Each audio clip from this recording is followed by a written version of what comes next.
Hello and welcome to Tenno Clock, episode 423. I am MDRLOz, and this is Xeno. Hi. We are going to mumble along and talk around about the topic that is the game of Warframe. But before we get on to that, we must begin how we always begin. And how do we always begin, Xeno? With watching you prance around your operator. You gotta balance on. I've always wanted to know what these things are, right? Okay, right. So fine. Before we start on what we were supposed to be, we'll do these.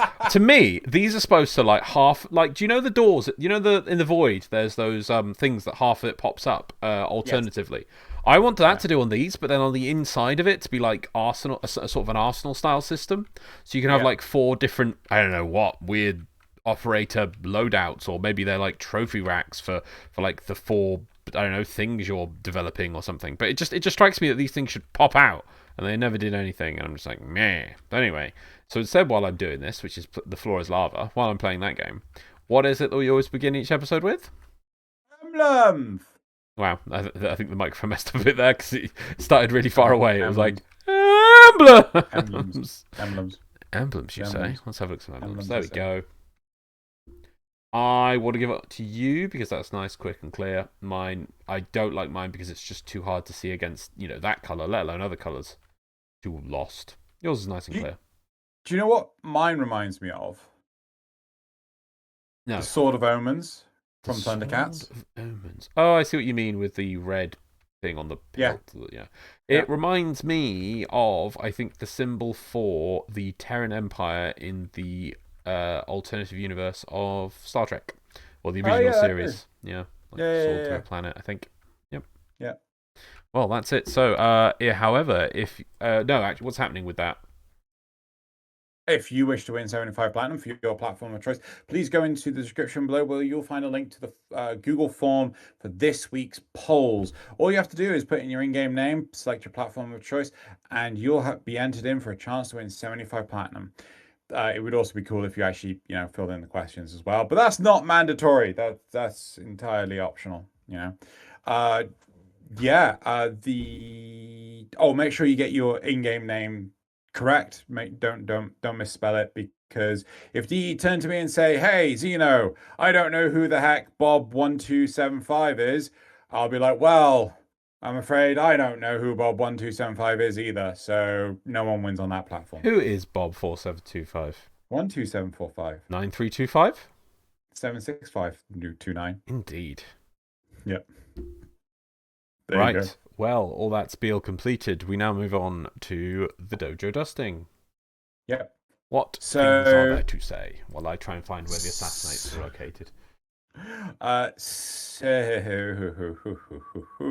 Dojo Dusting, I do have some. Right, the Plat giveaways have resumed. DE did put the details up before we recorded last week. However, I missed them entirely. The first Platinum winners will be chosen for next week's episode. So that will cover episode 421, 422, and 423. So, yep. There we go. And that they will be sent on to DE, the winners for the different platforms, not for each episode, just the platforms. It's just the pool's a bit bigger. We also noticed that there was an issue in quality with the episodes. This happened around, I think, 413. But the weird thing is, no one actually said anything. No. Did you? I noticed you didn't put anything on the episode. I assumed that maybe you'd done like a Twitter message or something. No. What you call it? I was meaning. So I discovered this literally the week before, right? Forgot to point it out to you, and then I had to go back through the episode to get the time for the graphs. And then I noticed that the quality was, really low, and that's what reminded me to say to you. But so 2 weeks. No one's. It's been going on since like episode 413. 10 episodes. Honestly, it's been going on for a while, but no one said anything in the comments, and so we missed it entirely. It's done now. So we're back at 1080p with the lovely 60 FPS. So you can see Loz's handsome visage and his massive, gorgeous uh, Harrow Prime, and I still look fuzzy as hell. So Your beard's not big enough. no, it's plenty big enough, right? Not in 1080p. Not in 1080p. So what, we're gonna have to go 4K. Anyway, moving on. So the next thing is the first episode of Notice Me Senpai is out on my main channel. So anyone, I don't know how YouTube's gonna react to that, but in case you've missed it, it's Arbiters, but anime themed and recorded all in VR chat. Thanks to the amazing Loz for recording it all. I think the most important thing was the half cat of support was the most important thing. Half cat. I'm actually going to put that up on Twitter, because I found one of the clips. You found the one I recorded. Huzzah! Yes. Don't think recorded the audio though, which was sadly, but yeah. No, but it's fine. It's So the first episode of that is out, and as long as it does well, then I'll continue doing it. There's no reason to stop now because we've recorded so much of the footage. We recorded, was it like an hour and a half? No, it was 3 hours of No, I shrunk it down, didn't I? It was like an hour and a half of footage, and it took us like something crazy, like 11 hours to record the whole thing. It was absolutely mental how long it took. I really underestimated how long it was going to take. Yeah. But yeah, Loz stuck with it, and we recorded it all. So, yeah. In fact, we need more. We need to do more angles and things. Yeah, so you see what I mean by you need a lot of angles. Oh yeah. I can appreciate what it was. Yeah. I think maybe it would have been better to do less people to start with, just the ones you needed. Less variations. But the problem with that is you would have to re-record all the footage to get them to like marry up and stuff in the composites. So I was trying to reduce that when we add more characters. Yeah. So because if VR chat had more pins. Anyway, right. The other side of it is I've reached out to a bunch of creators to come on 10 o'clock. I haven't heard back from any of them yet, but it'd be great to hear the thoughts of our viewers of any Twitch streamer that we haven't had on before that they think would be a good fit. Because in all honesty, Twitch streamers are like the hardest group to get a read on whether or not they would be a good fit. As Sarah Sang is just so different on stream than she was on the episode. It was a delight to have her on. She was so comprehensive in saying and things, very methodical, but the streams are just totally different. She's super chill, she's super relaxed and things. So you can't really get an easy read on the streamers. So if anyone's got any suggestions, please feel free to recommend them. As Loz is frantically looking for. Really stuck in this. I don't. What's going on? It says here. Right, I'm trying to follow the.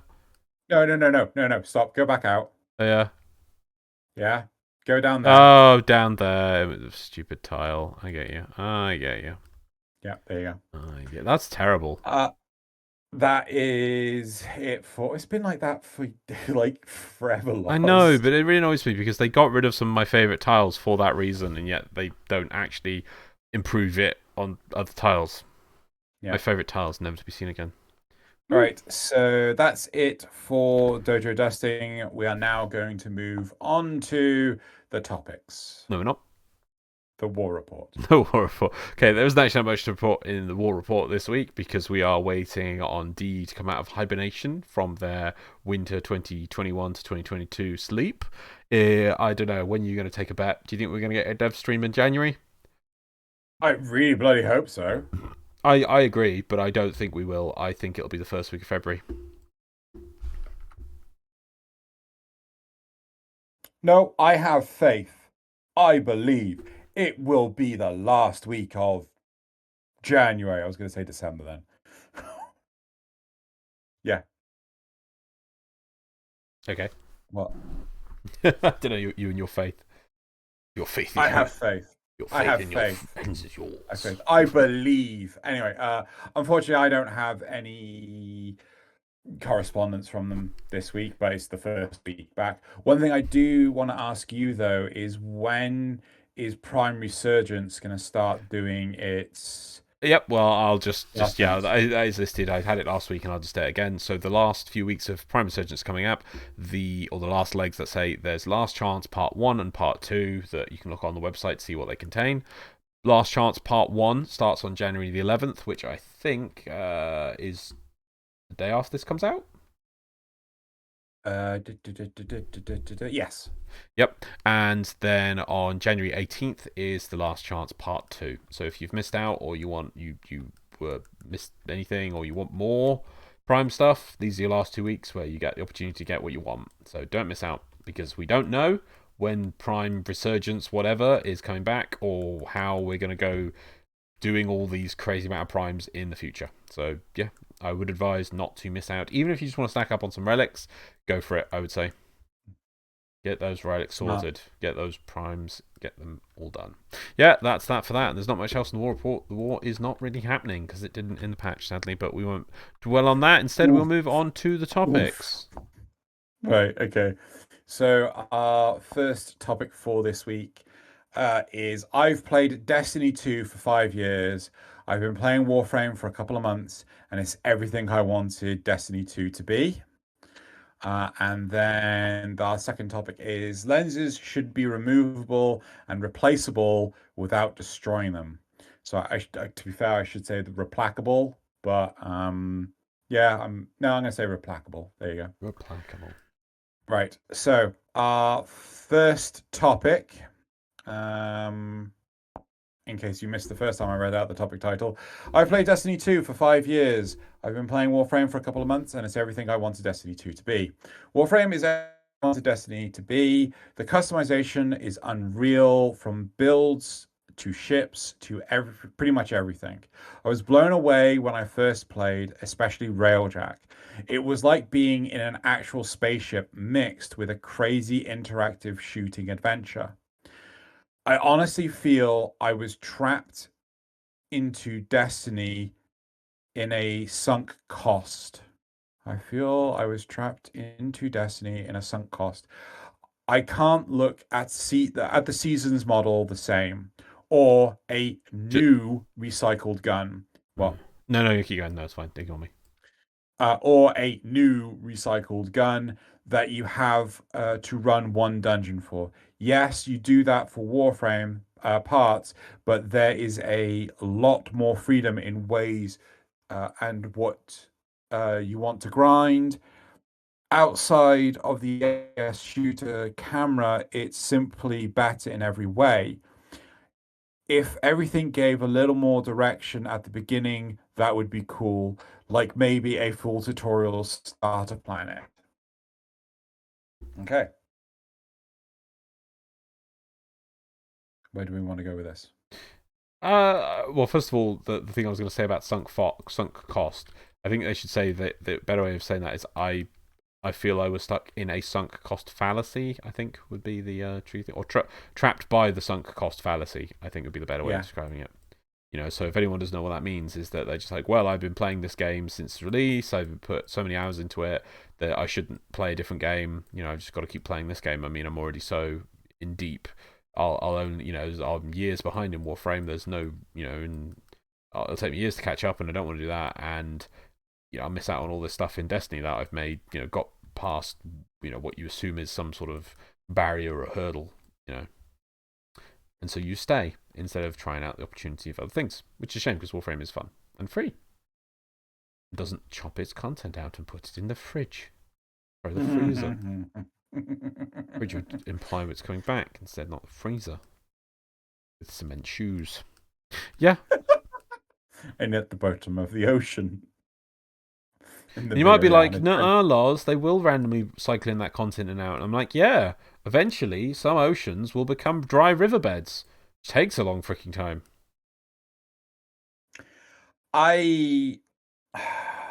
To give credit where credit's due, I really like the first person shooter aspect of Destiny. No, yeah, Right. yeah. No, the gunplay, the core gunplay of Destiny is solid. The guns feel meaty, they feel responsive. You know, the pew pew guns do feel pew pew, but they feel the right amount of pew pew. The big ridiculous rocket launchers feel like good big ridiculous rocket launchers, and it always makes you feel that the minute to minute play of shooting things is fun. They really, I mean, because they were Bungie. They are Bungie. They used to be the original Halo games, and they know how to do that, and they do that well. It still says topic 1, by the way. Sorry, topic 2, by the way. Does it now? I think you're blind. Well, I can see. But anyway, I think one thing we fall victim of is the constant want for stuff in one Warframe. Like, I find it very strange how players in Destiny seem to not have this issue of always wanting to do more stuff. Like, do they never feel this content drought? Right? I don't. Did we finish Shadowkeep? I think we did. Or did, we got or to the did we point get that it was bored? like now grind stuff, and we were like, eh. I can't tell you exactly what the plot was. There was pyramids. The pyramids had fight. There was like a crash pyramid or something, and it got to the point that it was like we were farming gear that was resistant to the darkness or something like that, and it was just like, right, we pretty much done. I just couldn't tell you what was going on in the story though. And I think for you and I, it's really important that we have a lot of investment in the plot of any game we play, right? If the plot's boring, then we're not going to play it. Yeah. Regardless of how good the gameplay is. And I think for a lot of players, that's not the case. The players care more about the gameplay than the plot. Yes, yeah. So I think D have done a fantastic job of expanding the various different elements to Warframe. I think that the cinematic quests are amazing, but have also held back a lot of progression in development. Mm-hmm. Because they take such huge, massive time sinks to build upon that there's nothing else that you can do until that quest is finished. And I do hope that there are no more cinematic quests for a good couple of years, right? Let's put the plot aside for now. Let's get back to our roots. Go do events and things. Go do, tactical alerts. Go do. Oh no, I want to see them try out game modes, even if they suck and they never use them again. Just give us an event that's a game mode. Try it, come up with something crazy and random. Sure. I mean, I know that what's it called? What's the one that no one ever likes to do? Apparently. Oh, is it the defection one? Defection, yeah. Defection's great. I Or mean, the great made infested an salvage? interesting event. No, everyone loves infested salvage. It just doesn't get used. That's the opposite way around. Whereas nobody likes defection, but there is actual reasons to do defection. There's reasons to do infested salvage. Yeah, like I'm pretty 2. sure that's how you get Nidus. Yeah, but after that, Well, what's there to do with defections after getting the you see, I can't remember off the Harrow top of my chassis? head, but I do believe there is more evergreenish rewards or more closer evergreen rewards. Really? Than that, well, more than just infested salvage, which is literally just Nidus. That's it. That's it. fair. I'm down for that. I'm down to see more game modes, more experimental game modes that they can try it out, and if it's received by the player base well enough, Yeah. they fully flesh it out and put it in the game properly. If it isn't, they just ditch it. Yeah. Yeah.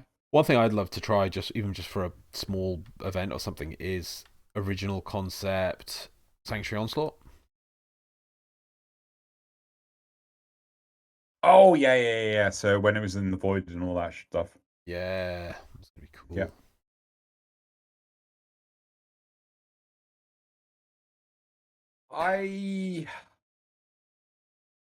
Yeah. I'm down for trying out anything really.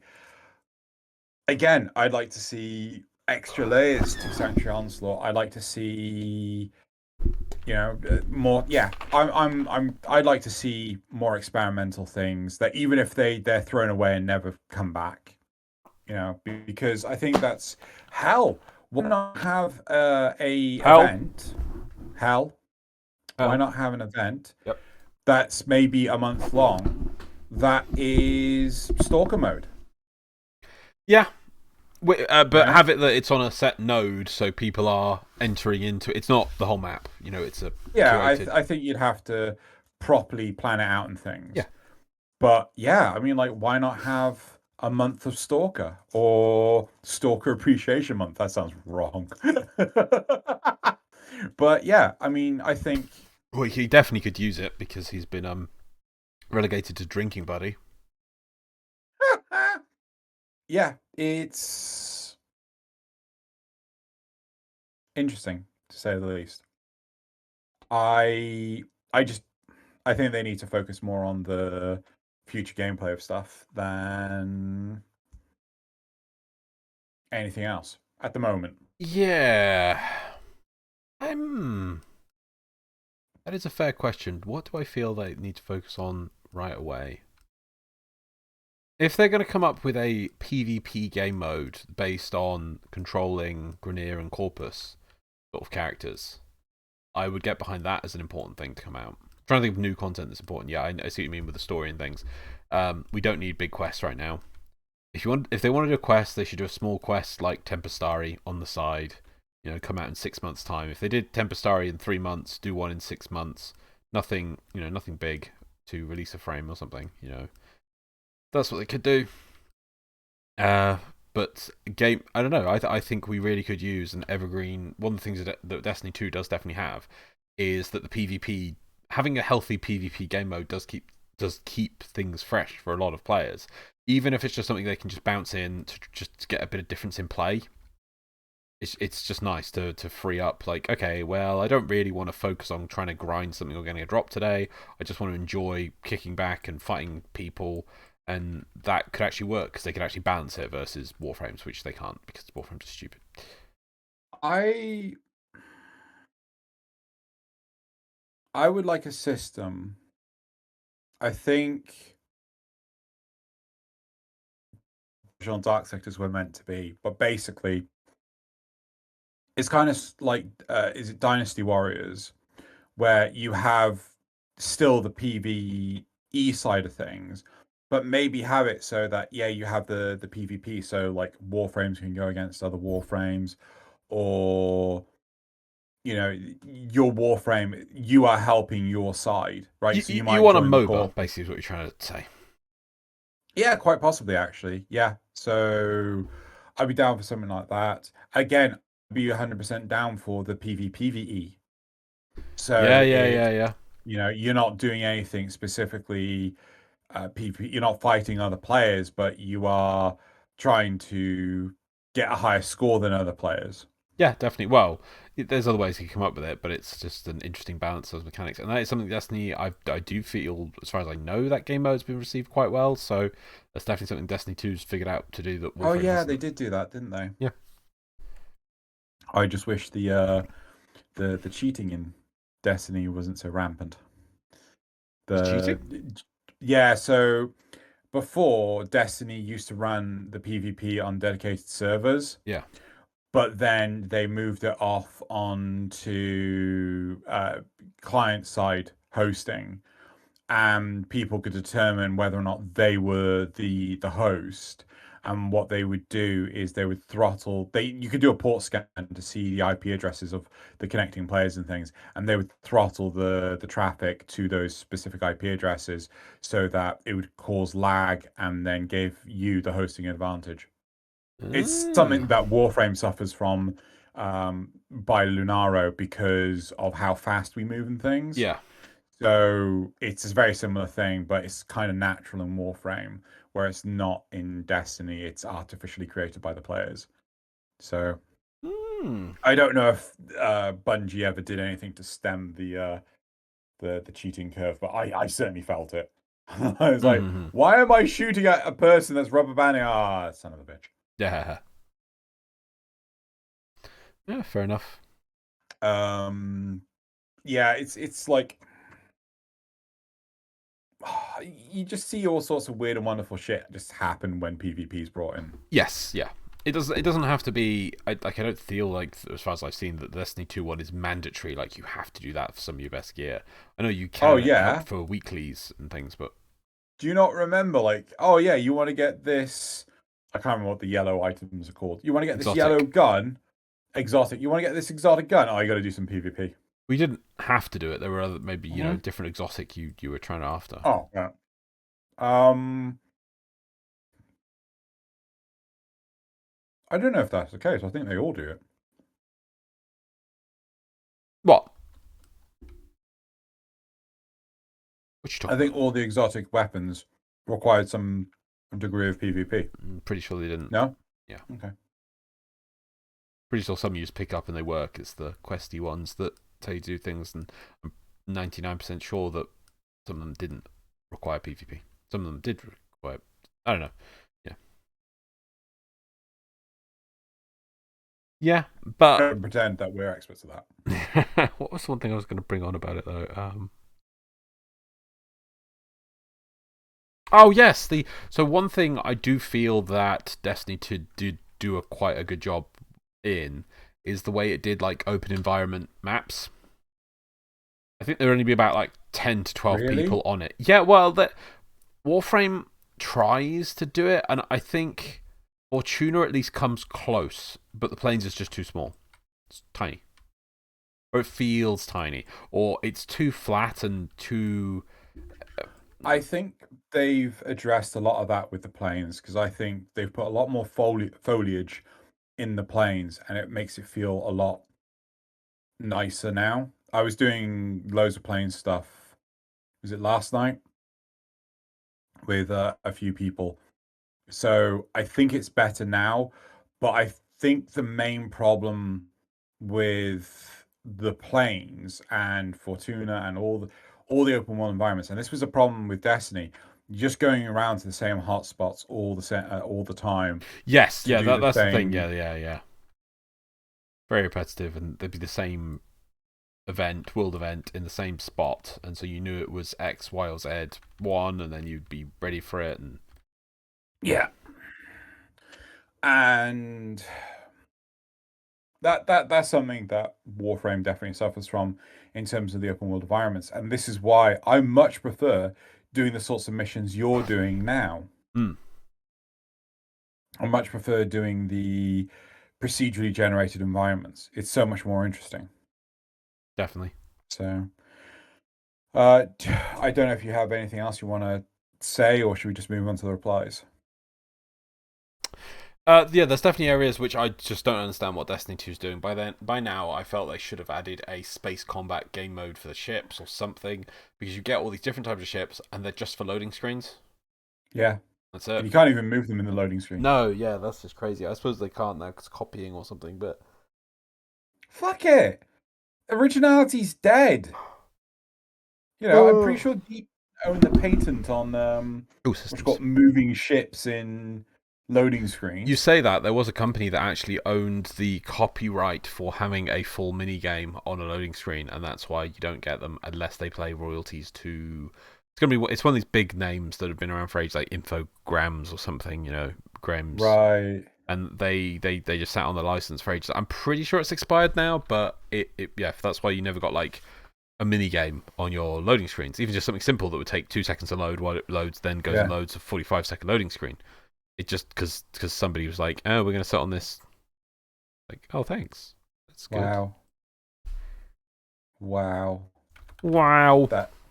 That's no, honestly, that's crazy. Well, I hope that I don't know which was the first company that like invented procedural loading like in GTA 3 and things like that. I mean, that was the first game that really popped into my mind with regards to that. Yeah.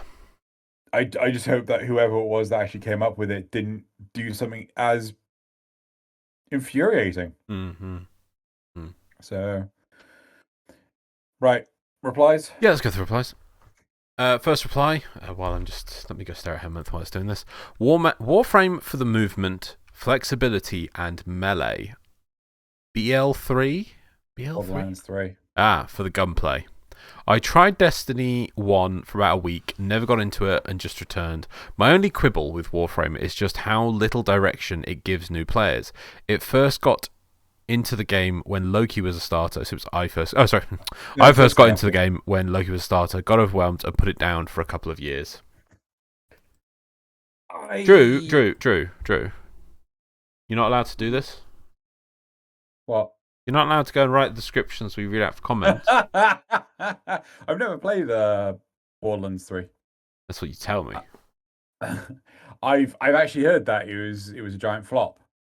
I know a lot of content creators that were I knew several Warframe content creators that were hoping it would take over the mantle of Warframe, where Warframe's super popular for them. Oh, I remember that. Yes. Yeah, Borderlands 3. And it lasted like a week or two because, people were like, oh, it's just the same as Borderlands 2. And I'm like, yeah, so was Borderlands 2 to Borderlands 1. There's, oh no, Borderlands 2 had loads of improvements. Like, maybe some small quality of life things. Like, you could just run over guns and it would automatically pick them up. But aside from that, there was a world, there was guns everywhere. You picked them up and shot things with them to make more guns appear. The end. Yeah, so I don't know. I personally preferred the gunplay in Destiny. Warframes is all right, but I feel it's too complicated now with all the mods and things. I'm getting to a point now where I just need someone just tell me what mods to put in this because I'm getting so sick of trying to work it out for myself. I do not have as someone that is dyslexic, severely dyslexic. Yep. Out of sight, out of mind is a serious problem for me, right? Games like chess and drafts and noughts and crosses or tic-tac-toe, I can do no problem because I can see all the pieces in every position at any one time. Games like Settlers of Catan, I'd rather shoot myself because I cannot remember what every player has traded. I cannot remember what resources are required to build what. I assume you hate Cluedo as well. I don't think I've ever played it. Yeah, because it's really annoying because if you keep track of what everyone guesses and if it's wrong, then you can work out by process of elimination what the answer is. And right. I hate that. It's like, isn't this supposed to be like a cool mystery thing? Just because you can guess, oh yes, somebody in the past has said candlestick and it wasn't listed, therefore I can discount it. Like, no, that's silly. You just basically, everyone's turn can just be like guessing what they think it is roughly, instead of actually having anything interesting going on, which I always thought Cluedo was supposed to be, but it wasn't. My understanding of I cannot retain that level of information at all. It needs to be in front of me all the time, which is why whenever I'm writing any technical documentation, I make it so plain. So it's so easy to follow because if anyone else tries to follow this after me, I don't want them to get confused because I get confused bloody easily enough trying to work out what the fuck people are on about. So this is something I have a serious problem with the mods now because there's so many fucking mods. I just can't remember them all. Serration, there you go, job done. Fix it. Solve the problem. Just go put serration in it. That's pretty much just right. Should we go to the next reply? Sure. Yep. I was blown away when I first played, especially Railjack. It was like being in an actual spaceship mixed with a crazy. I played Destiny for 6 years. Oh, sorry. I'm on the things. I played Destiny for 6 years. Only Destiny. I'm reading the OP. What was wrong with me? Only Destiny was more or less constantly stressed from FOMO or in a bad mood from the never-ending negativity in the player base, myself included. When on voice chat in Destiny, the default topic is how much everything sucks. The constant imbalanced. The meta sweats. Being run by a hipster studio that employs 700 plus people that apparently need months to fix game-breaking bugs and never ever go back to fix subpar content and just pile on the next shiny thing that you must hurry to get, or you're fucked in either Crucible or PvE or both. Now, I do remember stuff from the past on some of that, of why Destiny 2 was so bad, that the engine they were forced to use, or were using, was so terrible. To fix a bug, it would have to load for 12 hours. So that what? Something like that. Yeah, they'd have to. It was in hours, maybe 10 hours. They'd have to load it all, correct the bug, and then they could save it. But they couldn't just pop something open, make the changes, and save. It was something like it had to spend forever loading, whatever it was. Compiling? No. Loading. Yeah. I swear it was loading. Compiling would be different. It was it had to load every asset before you could make changes to things. Instead of having it, maybe I assume it's some of the things do sensible things, like it lists all the assets, but it doesn't actually call them until they're needed. I think this had to call every asset that was ever going to be used on any particular link to that thing, and then once it finished that, you could then make the changes to that thing you're trying to change. That's fucking ridiculous. It was something like that. That was part of the reason why. Hang on. Huh? Or was this Anthem? This might have been Anthem. Anthem I could easily believe, right? I swear there was something with Destiny 2, though. Maybe this was Destiny 2. That was the Frostbite engine that had so many issues. No, those. I think those were different problems, though. I swear it was Destiny had some issue there. Maybe I'm remembering it. I'm sure maybe if you've got any Destiny fans, they'll be able to remember what it was. But yeah, but I remember there definitely was issues with Destiny 2 and development things. Yeah, oh well. It's crazy. Next one. Actually, no. I do want to point out that I can also appreciate this to some degree with Warframe as well, as the fear of missing out whenever an event would happen, right? Yeah. When we started playing, that there were events like nearly every weekend, so we had the fear of missing out for that. So I can appreciate that, but I don't have this need to play every 5 seconds like I can see in Destiny. So there is no real negativity of me taking time away from Warframe, but with things like the battle pass system, I think I hate that. I hate that so much. What, in Destiny? In Destiny, where you have to basically constantly keep leveling to give you this artificial sense of progression. And it's like gacha games where you have to log in daily and you got to do your daily tasks. Otherwise, you're not doing it the most optimum way possible, and you could miss out on the 30-day login reward. It's crap like that, and a good part of the reason why they changed the login system for Warframe. Yeah, but I feel the Warframe one isn't that great either. It's just too petty again for low players or new players. In what, the login system or something else? Warframe. Yeah, the login system. I do feel like the first 5 days should be exciting things that keep you going. Oh yeah, no, I'm 100% on board. Instead, it's oh yeah, let's get started on our 100 run. It's like, what? No. Yeah. Why would you do this? Yeah. Should we next one? Best thing about Warframe is that, unlike Destiny, I can take a break from the game and come back later to do stuff I haven't done. I keep going back to do old content I haven't done in Warframe that would have been removed from the game if it were Destiny. I like this person that's been pointing out how it's just frustrating that whole maps, whole chunks of content, I think whole expansion packs basically get removed and vaulted for Destiny. It's just ridiculous. In the freezer. To be honest though, I haven't even checked yet. Well, I mean, I'd have to install the game, but I claim that they have removed the Red War campaign completely. Whereas I think you say that they will have accommodated for it. No, I just think it's gone. I think it's like, but anyone that's played Destiny or anyone that has the ability to just turn Destiny on, like, is the Red War campaign even there anymore? The first thing that came with Destiny 2? Or because they were going to remove two of the planets? Yeah. Or three? I think it was one originally, and since then they've removed a second one. Or their moons, it's a planet. Nah, worlds. There you go.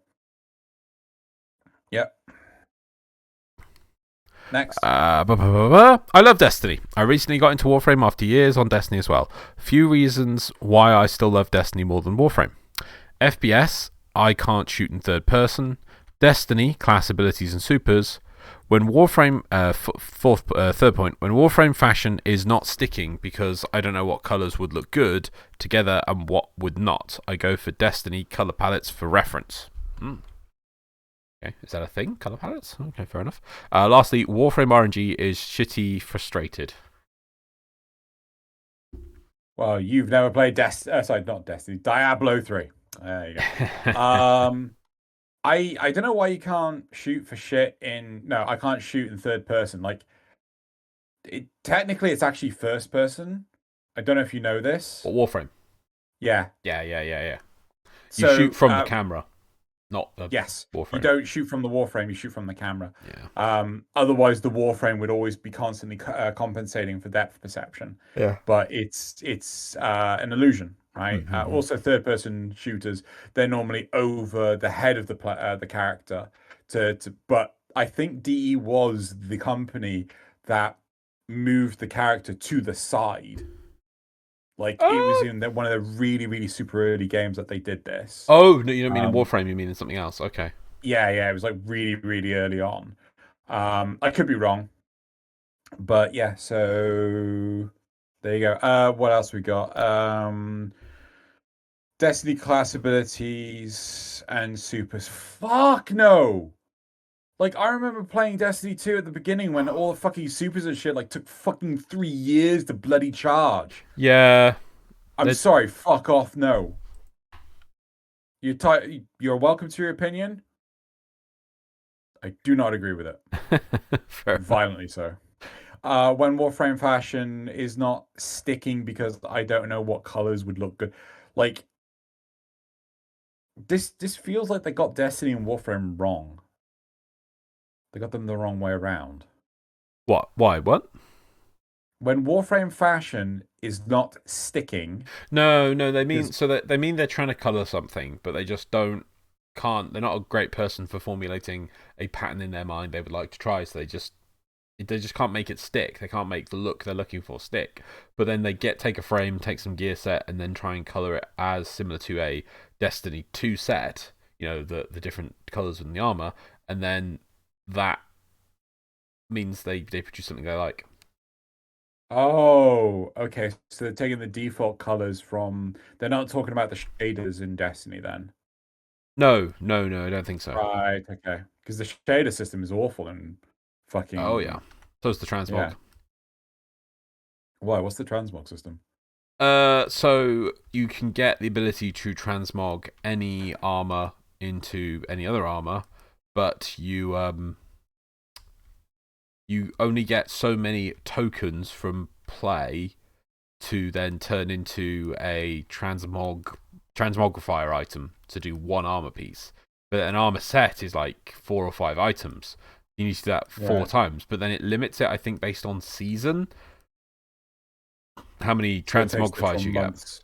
Oh, years. And I remember that they years. Okay. Yeah, I think at the time of release, to get to it, and thus if they didn't release a single armor from that point, it would have taken years to get enough of the transmogrifiers for free to be able to go for every item that could be transmogrified in Destiny 2 at that point. Obviously, since then, like, more items have come out, and those would be counted.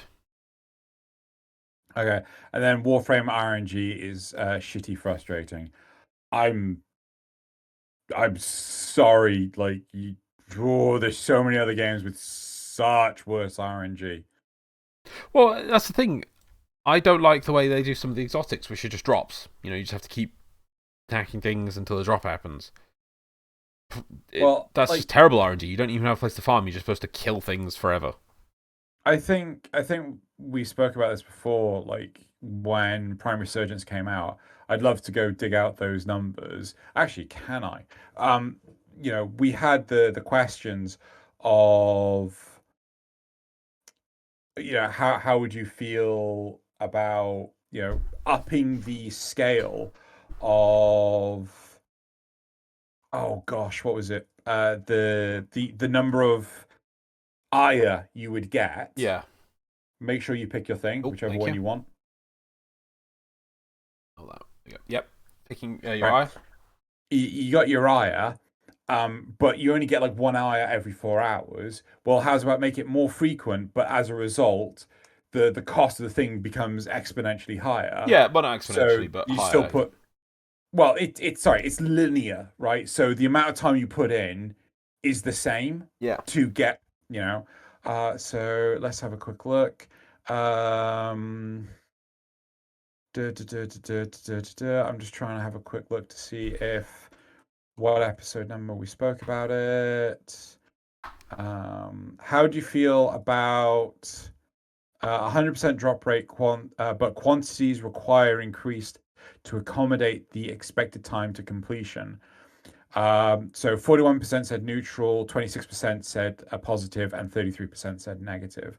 So, it's like it's across the board. Mm-hmm. Yeah. So I realistically, I think that you should feel gratification from working at something and then finally getting it, rather than just, this is like stacking your shelf at a supermarket. Oh, I love doing this. So yeah. To round this off, we're very biased. I do like Destiny 2. There are so many elements I do like about it. I put a fair amount of hours into it. Maybe not nearly enough, probably, but still. What do we agree with? I mean, tell you what, right. Fucking wish that there was that land speeder system in Warframe. Oh, the bikes, the jet bikes. Yeah. Fucking love those. Sparrows, right? Sparrows. Yeah. Sparrows. Yeah, the movement system for those were great. Yeah. I'm glad that they finally opened it up to all sorts of areas rather than just like tiny little regions in worlds. And no, they've opened it up to much larger locations. What else was there? The gunplay was really solid.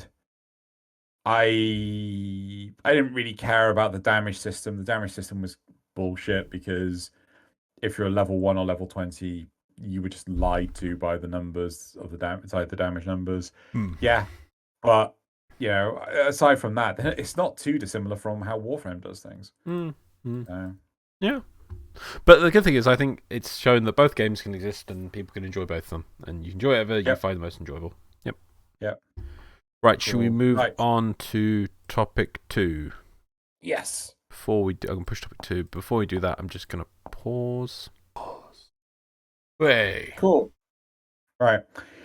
So topic 2, lenses should be removable and replaceable without destroying them. Before you start on this one, this is definitely something I feel Warframe needs to have a look into for this next year coming.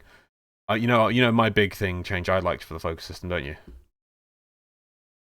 An expansion on it? Nope. Oh, come on! Don't you remember? I've always been moaning for this. It's a little change like this. Remove the daily cap. Fair.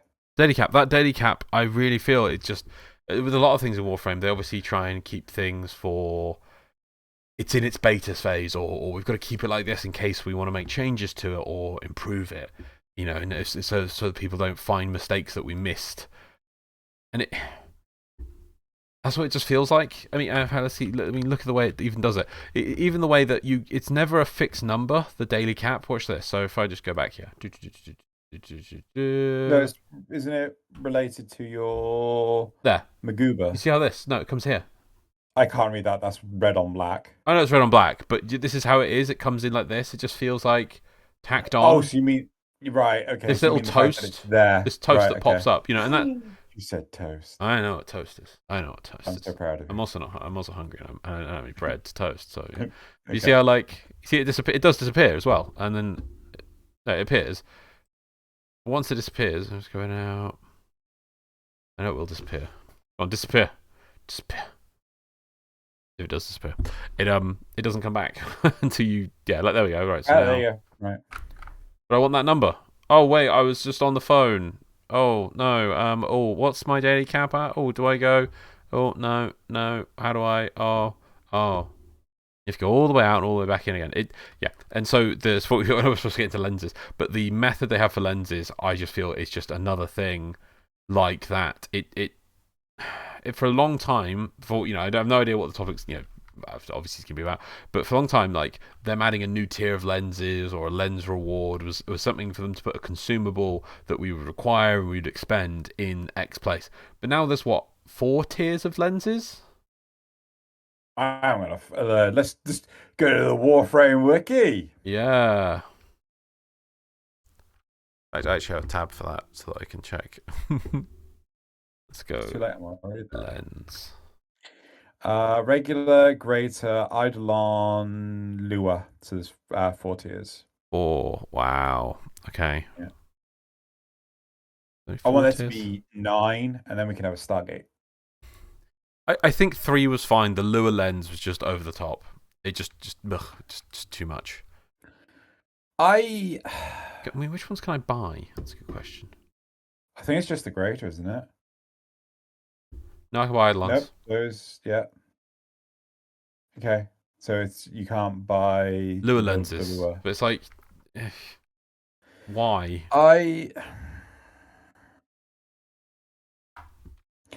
I feel that this. Just like I say, we haven't actually read the topic out yet, but yes, just point that out. Let's Loz. Yeah, Especially Eidolon and Lua lenses. They take way too much effort to craft for something that is deleted when you need to change it. I can't bring myself to use anything higher than greater because of having to delete them when I need to switch schools. At the very least, Lua lenses should be a permanent item you can use and change as much as you want.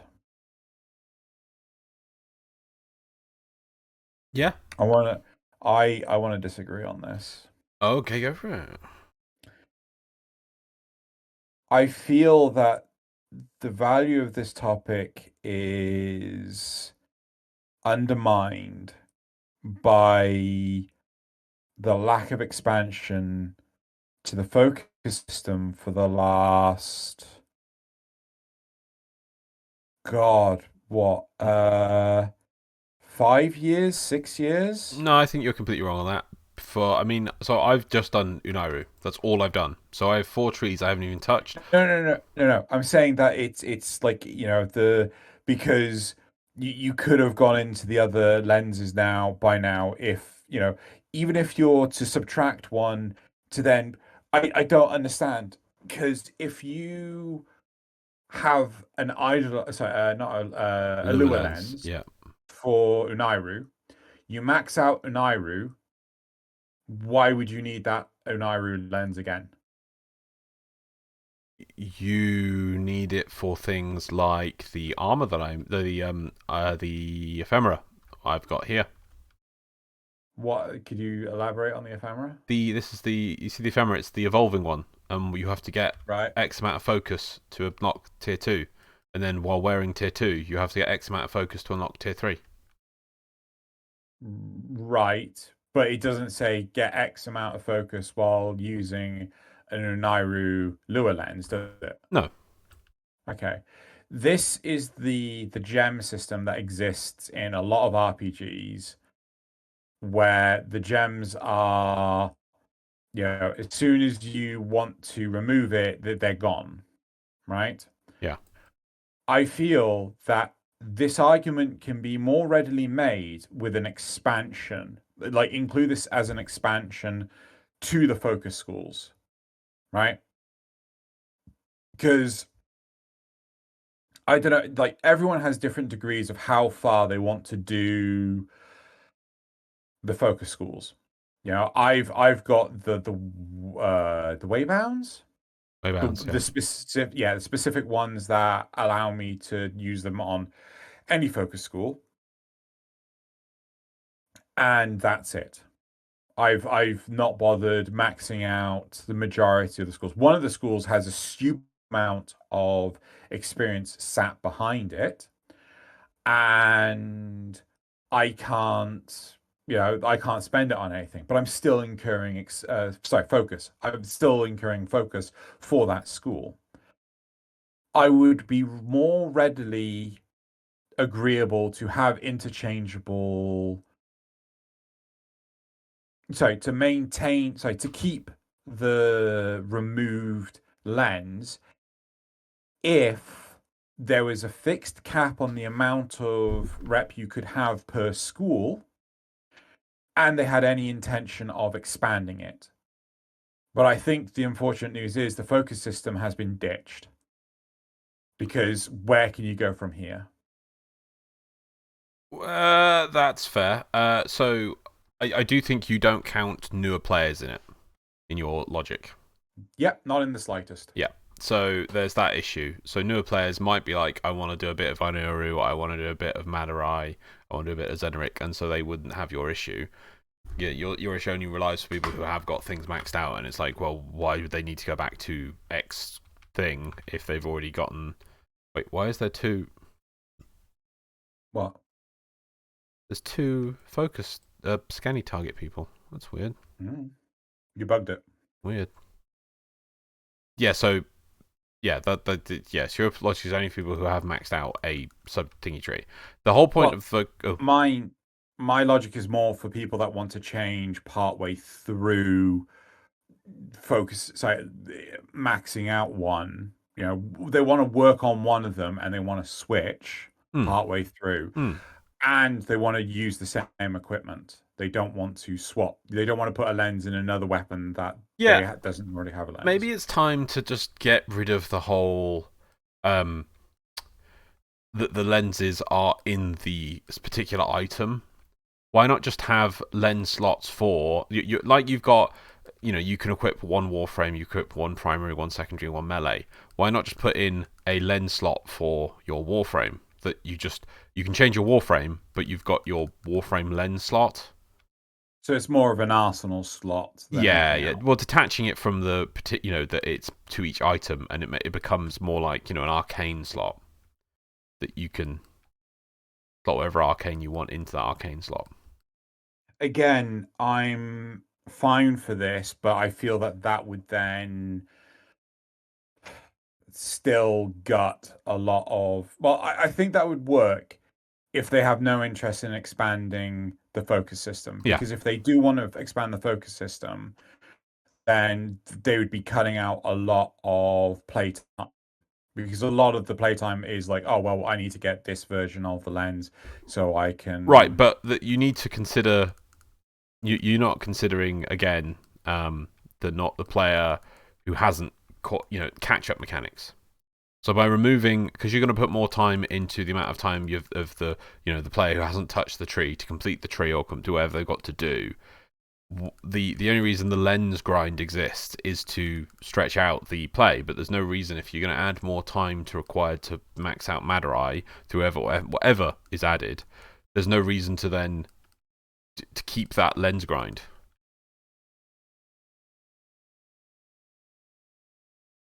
It's just... Back it up a little bit. Say that again. Right. So the amount of so the amount of time it takes to max out Madurai now, we'll call that 100%. Yeah.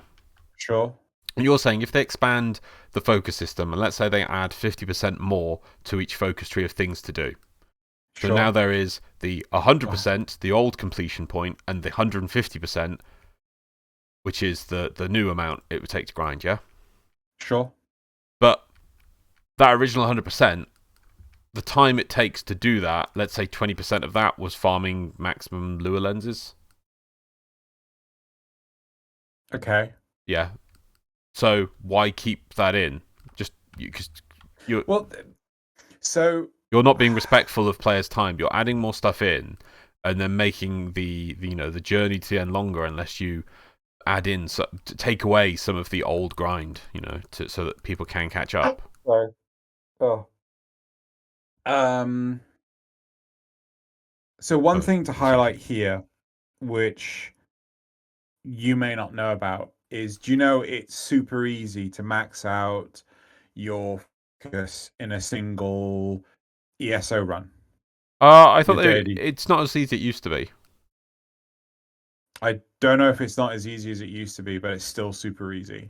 Well, I remember when ESO first came out, it would be like, what, 20 minutes, one ESO run? Got to about 8. That's not enough anymore. To do your daily cap? Yeah. I'll give it a go in a sec. I probably can't remember it, but I had a Saren build, and it wouldn't be enough. The important thing is having 4 people. If you don't have 4 people, it won't work. Well, that doesn't count. Well, no, because like most people. Okay, the difficulty is having people that would hang around and stay for. There you go. Yeah. Right, so I'm fine with that. Right, that is valid, but still, it takes a fraction of the time compared to what it used to take. Right, because we have this loot cave that people could stay in longer and things. You could talk to people. You could do recruiting chat. Who wants to do a 8-run focus lane so I can prove some British idiot is a moron.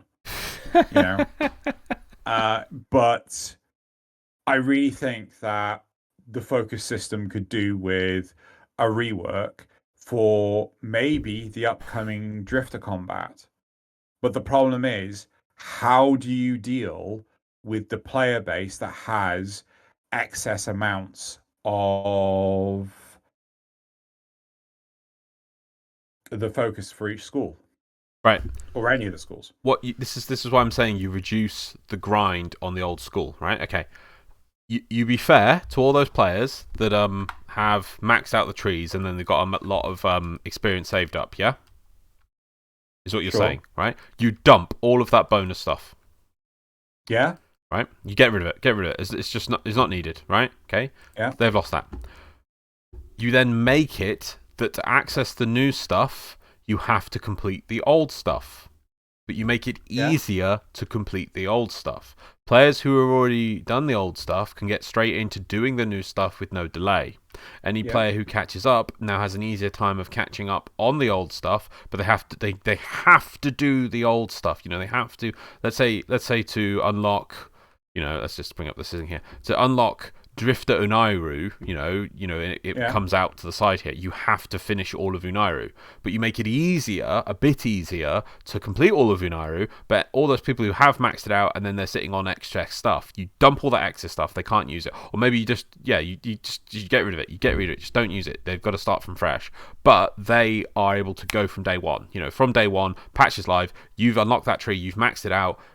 All the stuff you saved up, that's in the bin. Sorry, but you are now. Everything from this point on, you're earning to go into the new tree. But anyone who hasn't finished it has to finish the tree. That's the problem with this focus system. Is it's never, and it's a problem with a lot of issues in Warframe. One of the key things is they are too afraid to make sections of the game mandatory to progress. They have all these extra systems in the game, and they're optional. Mm-hmm. The most you get is a quest. Like the quest said that you had to have a railjack or you had to have a necromech. It didn't say you had to have a max rank necromech that was, formed several times. It didn't say you had to have all your intrinsics on your railjack at, maxed out or at least level 5 out of 7 before you could move on to the new system. So they become optional. And so then people are trying to do a new system. And that's one thing I've always wanted to do this big video on player power in all things Warframe, because DE, the biggest problem, and this is why the new war felt such like a refreshing thing, is DE never knows what the player is bringing to the table, because there's all these systems which they may or may not have finished. None of them are mandatory. None of them completing the like in World of Warcraft, you can't start going to raids at level 37. Yeah. You can't go to endgame rage. Step 1, max level your character. Oh, I've done that. Right. Step 2, so that's leveling system number 1, and you have to do that before you can access system 2, which is then gearing up your character with gear at maximum level, which you then go do dungeons or something. You have to progress through the easy dungeons, through the heroic dungeons, to do the mythic dungeons, or whatever. Then you progress through that to then take stuff to the raid. So that's then mandatory system number 2. And now you can skip a little bit. People can carry a bit, but you can't be carried as a level 50 into a level 60 raid most of the time. You're just useless. But you can maybe a little bit of gear. Maybe you can skip a little bit, but it's required that you get to normally a certain point before you can go do the raiding and then progress through the raid gear. Warframe doesn't do that, and it sometimes is great. It has been makes the system feel free and doesn't feel burdened, but it also means that all of these systems which are trying to be important are never allowed to feel to be required, because they're always optional. And that's the same with focus. I've gotten away with just doing an Iru. I've not done my waybbounds. That's something I want, and this is why I really want to get rid of that daily cap, because I'd love to get into it more and look at these. I mean, look at this. I haven't even unlocked the trees. I haven't even unlocked these. I haven't even unlocked them. Haven't touched a single thing, and I don't need to. I have an amp. I can shoot things occasionally with my operator. It's not mandatory. There's never a thing that says you have to have a focus tree maxed or have all your waybounds maxed before you can move on. And that's important. Let's say you did have to do that. You had to have your operator with all of your waybounds unlocked and powered on and a tree maxed. That means that D can go, right, that's the stage a player is at, and we can design content for that player with all this stuff unlocked. And because they don't know if you have it or not, like I don't have it, so they can't make it that my operator needs a lot of health, needs regenerating health, needs I've got armor, larger energy pool, I think more damage, whatever all the waybounds do. I just have to do whatever. Whereas the reason why New War, but to the last point, the New War things felt great is because it binned all that. You didn't have to have any pre-stuff done that was done or not done to balance off of. They went, here is the gameplay. You are the Drifter, and the Drifter has this health, this weapon, these enemies, and then it was all scaled off of that. Rant over. I think so. Just to and kick this off, my response off. Yeah. I think you're right, 100%. Don't get me wrong. Yeah. I think.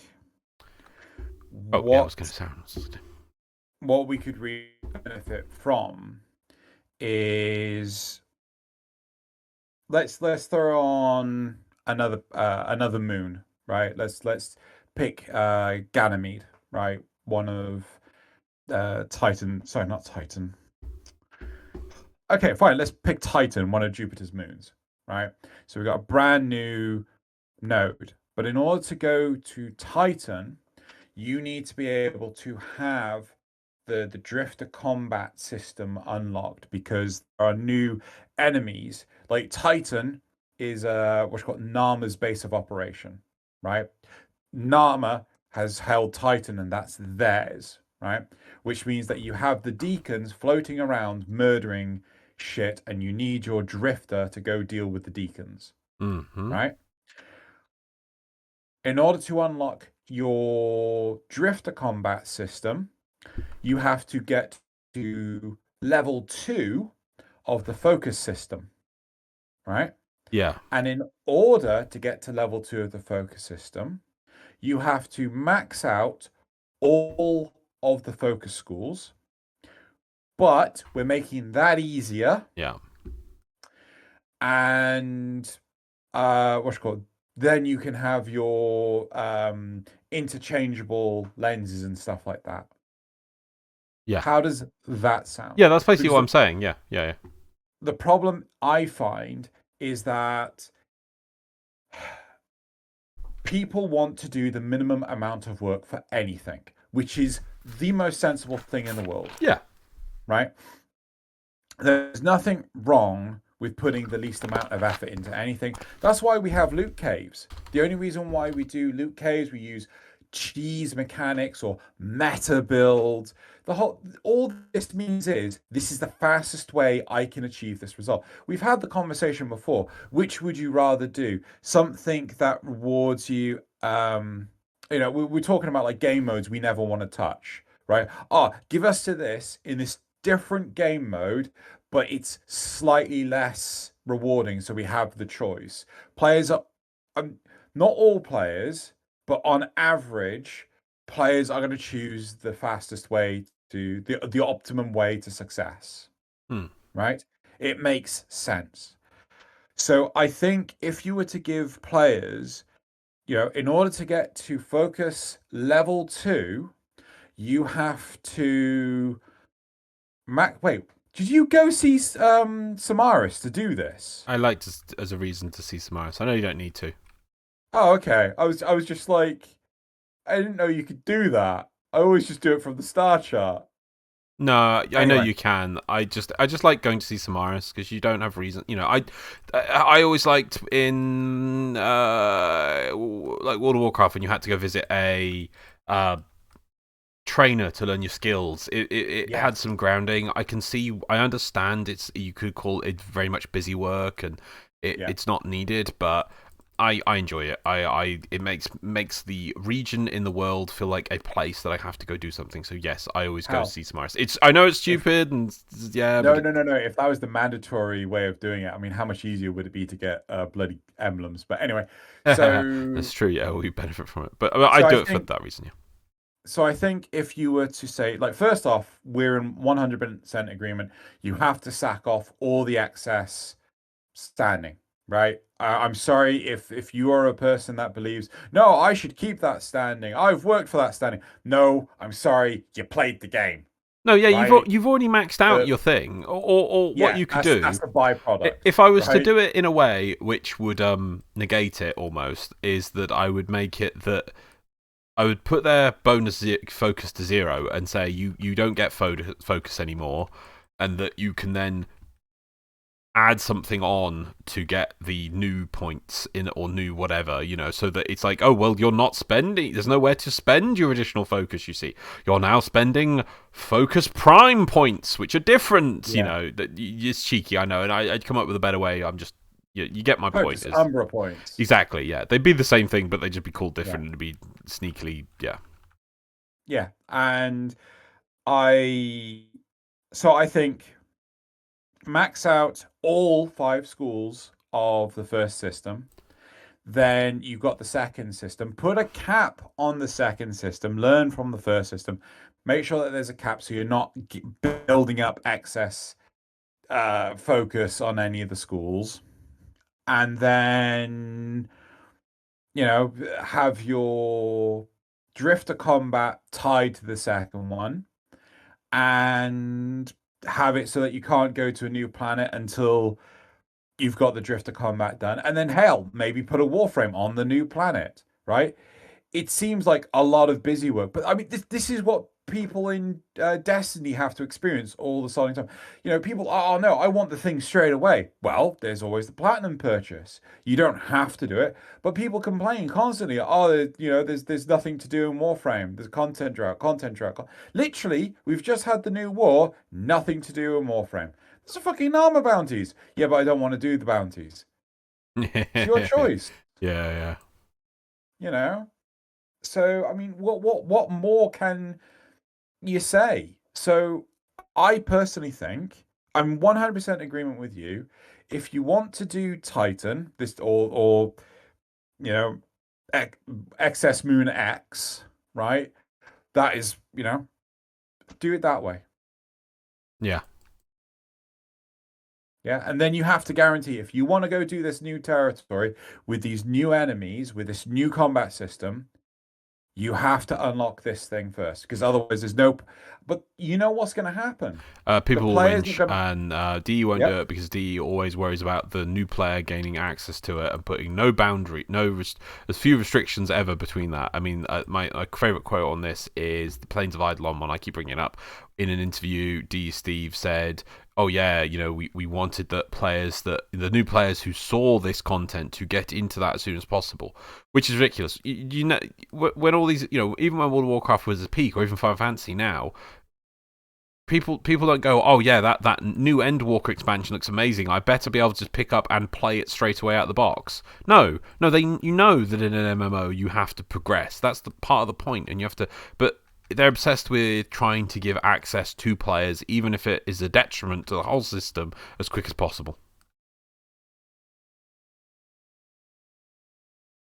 It should be.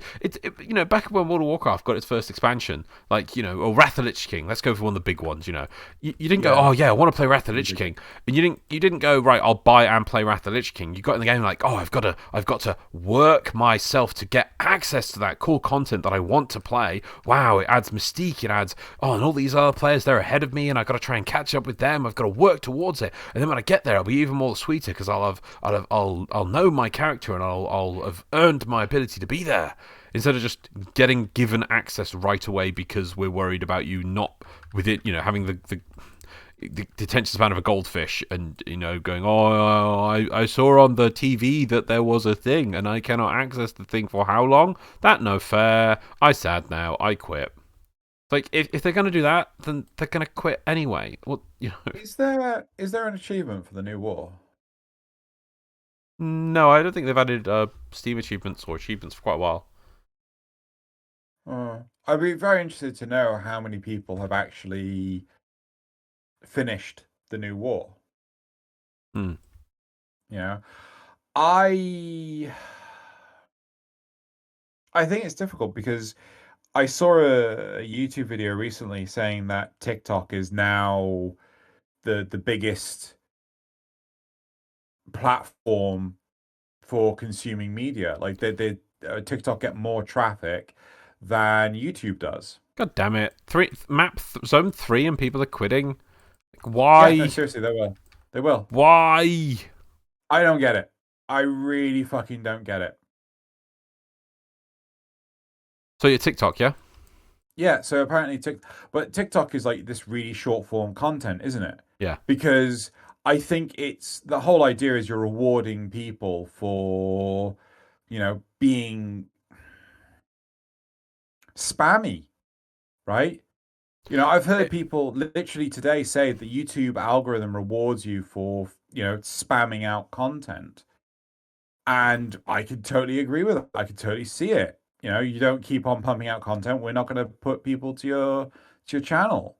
Yeah, I definitely think it's catering or gated towards one video per 1 to 3 videos per day is the optimal thing. I think it's the duration. Yeah. So if you do like half an hour with that. Half hour to an hour. But yeah, it's and it's just crazy. Like you have to have a team of editors to. No, I'm not going to go down that rant. But so we have a culture. We are developing an internet culture that wants shit now. Yeah, right? Lowest attention span. And I think if you pay for it, I'm curious. Have you noticed your attention span reducing, or not as much as it used to be of late? How would I be able to tell? Do you often find that you go, oh yeah, I like that channel, let me start watching that video, and it's like a 14 to 30-minute video, and you start thinking about clicking off at about 5 to 10 minutes in? It really depends. So I've known myself for a long time. If the video doesn't grab me within the first 2 minutes, I'm gone. Yeah. Okay. Yeah. First. No, yeah. Maybe. But I mean, I now watch everything on double speed where I can now, just because my attention span is lower, and I used to almost always finish videos. I used to be like, okay, I'm going to see this to the end, and maybe I would watch like 90% of a video on average. But now I think 40%, and there's videos that sometimes I know I like the channel and I like their content, and I'll be just like, I'm just gonna quit off. And I have noticed myself being more, just my attention span being a lot less. I really have started to notice it. I don't think that's fair to you. I think that's because I remember I would have a go at you. Like, why are you watching this video when you say you hate it? You should. Yeah, I used to. It. No, now I don't. Now most things I just go off, and there's that. But also, where's Vibes gone? There's Vibes. What was I going to say? The other thing is, I compare it back to when we used to have terrestrial television. And you were not spoilt for choice. You would watch things even if you're like, well, there's nothing else on. There's only a handful of channels. Now that there's basically infinite content. Hold on. Just to elaborate for younger audiences, right? What Loz is referring to is when we were wee nippers, we would only have 5 channels to choose from. Or if you want to watch anything, you have 1 of 5 channels to watch, or just nothing at all. Yeah. So, but yes, as you were saying, we're now spoiled. We had a magic box, a bit like a bit like a tablet or a PC, but this one was big and useless and not smart in any way. Yeah. Its job was to produce content that you had to watch because there was nothing else. It was either that or read a book. Oh, you don't know what a book is? A book was this pile of wadded paper with words in it. It's a Dark Ages tablet. There you go. Dark Ages Kindle. There you go. Oh, but yeah, it's so we are spoiled for choice, but at the same time, I also think that there is shit tons more dribble. Drivel. Yeah. It kind of makes me want to dribble. But yeah, there's so much shit out there, right? I have pretty much sworn off TV now. When I was a teenager, I still used to watch The Simpsons like constantly. Yeah. Right? But since I left for university, I stopped watching TV and I've never looked back. Right? When I went to my parents for Christmas, I was just like, put dad. It's like, what? Put the Netflix on. I was like, what? Put the Netflix on. Why? It's like, there's an advert! Make it go away!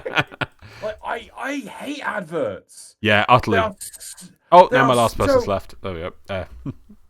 Yeah, they are so utterly obnoxious. I cannot take adverts to save my life. Yeah? God, they're awful. And so I think we are massively spoilt for choice, and a lot of people get sucked into. This has gone a really weird way, really weird path. I'm not going to lie. Yeah.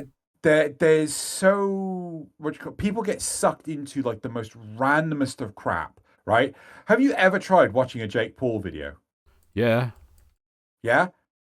Over half of it's advertising his own stuff. Yeah. It's awful. I don't know how people can watch it, right? But it has a huge following of kids. Kids watch his crap. Yeah. Is it Logan Paul? Yeah, one of the Paul brothers, I can't remember. Yeah. So yeah, I mean they're just interchangeable, right? And that's like so much of the problem, right? Is that so much crap is being pumped out, targeted. It's like targeted advertisements. Do targeted advertisements work on you? Yes, I like targeted advertisements. I like when they show me a new video game or something in the advertisement. I do not want to know about the new Jaguar. Yes. I do not want to know about cleaning products. I do not want to know about. Are those adverts targeted towards you? What? Well, Jaguars. Are you getting a Jaguar? Isn't that advert targeted towards you? No. Based in this economy, I'm never going to own a car. No. My point is that where did you get the Jaguar advert from? Was it YouTube? No, just TV. I'm thinking back to Christmas. Oh, no, right. no. God, actually, do you know what adverts at Christmas I'd get? Oh, God. Gin Club. God damn, I don't want gin. I don't want gin.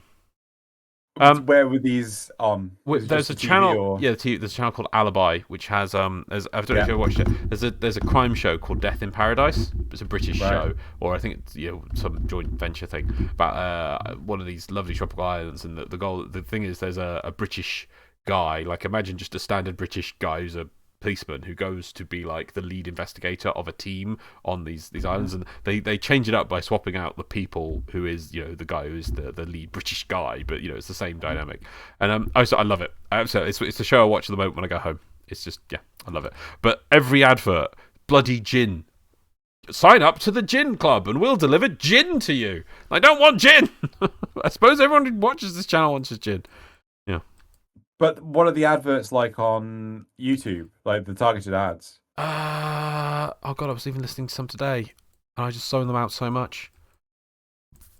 I'm trying to think. Not stuff I'm interested in. I can tell you that. Yeah, I mean that was my problem, right? I got so sick of Grammarly adverts. Like fuck Grammarly. Oh yeah. Right? I'm not signing up for Grammarly. Yeah, I couldn't give a flying. Oh, but you're dyslexic. You need Grammarly. No, I need to learn how to spell things and not rely on some fucking tool. Yeah. It just makes you lazy, doesn't it? Oh god, it really fucking does. Like number of people that would send me emails that are just nonsensical. It's like, and then I go look at their Mac and like, you have Grammarly installed. It's like, yeah, that explains a lot. But anyway, right. So I think I would like DE, going back to the original topic, I would like DE to really expand upon the How did we get to that? Short form content, low attention spans, everything needs to be released right now. Oh my God, I apologize for everyone. It's just late and we are just losing the plot, clearly. Yep. No, I think honestly we had a solid train of thought. Okay. Right, so yeah, because it's all about, so people trying to complete the focus tree, they just want it now. That's what your basis of what you're saying. No. I want the stuff to be, in order to get... No, yeah, that's what you want, yeah, but the average players, wants it now, right? So, I hate to be that guy. I have not finished my focus schools, far from it, right? But I could not give a fuck because they're kind of useless. So until they get an expansion, a value added to them, a need, a want to have them, to me, changing the focus lens system is just tantamount to pissing in the wind. I don't think that it's an expansion to the system. It's content that is gated behind. Literally, if you made, I think we've come to this in the past again, because I swear we come up with all these ideas years and years and years. Let's say we have level 2 sorties that require you to have 6 years' time, we'll get it. Yeah, we'll get that. Their requirement will be all way bounds unlocked. In fact, just do that. Just all way bounds unlocked. As a basic thing.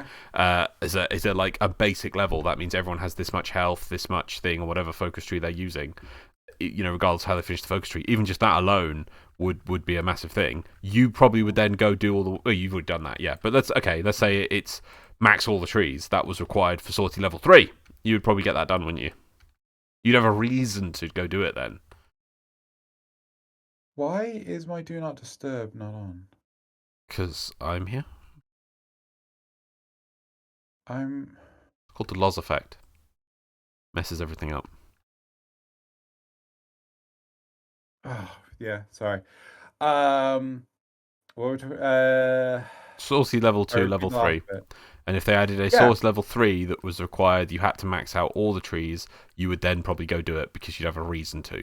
It's not expansion, it's a reason to do it. Like gating, you don't have to expand the system, you just have to gate stuff behind. Get this done. Yes. My point is, I don't think you could justify changing the lenses without changing the focus system, right? So in order to do in order to do Titan, you need the drifter combat system. In order to get the drifter combat system, you need to max out all your way bounds on... Well, loads of people have already done that. Okay, well, you need to max out all the schools. Well, loads of people have already done that. Yeah, so they just get on with the new content.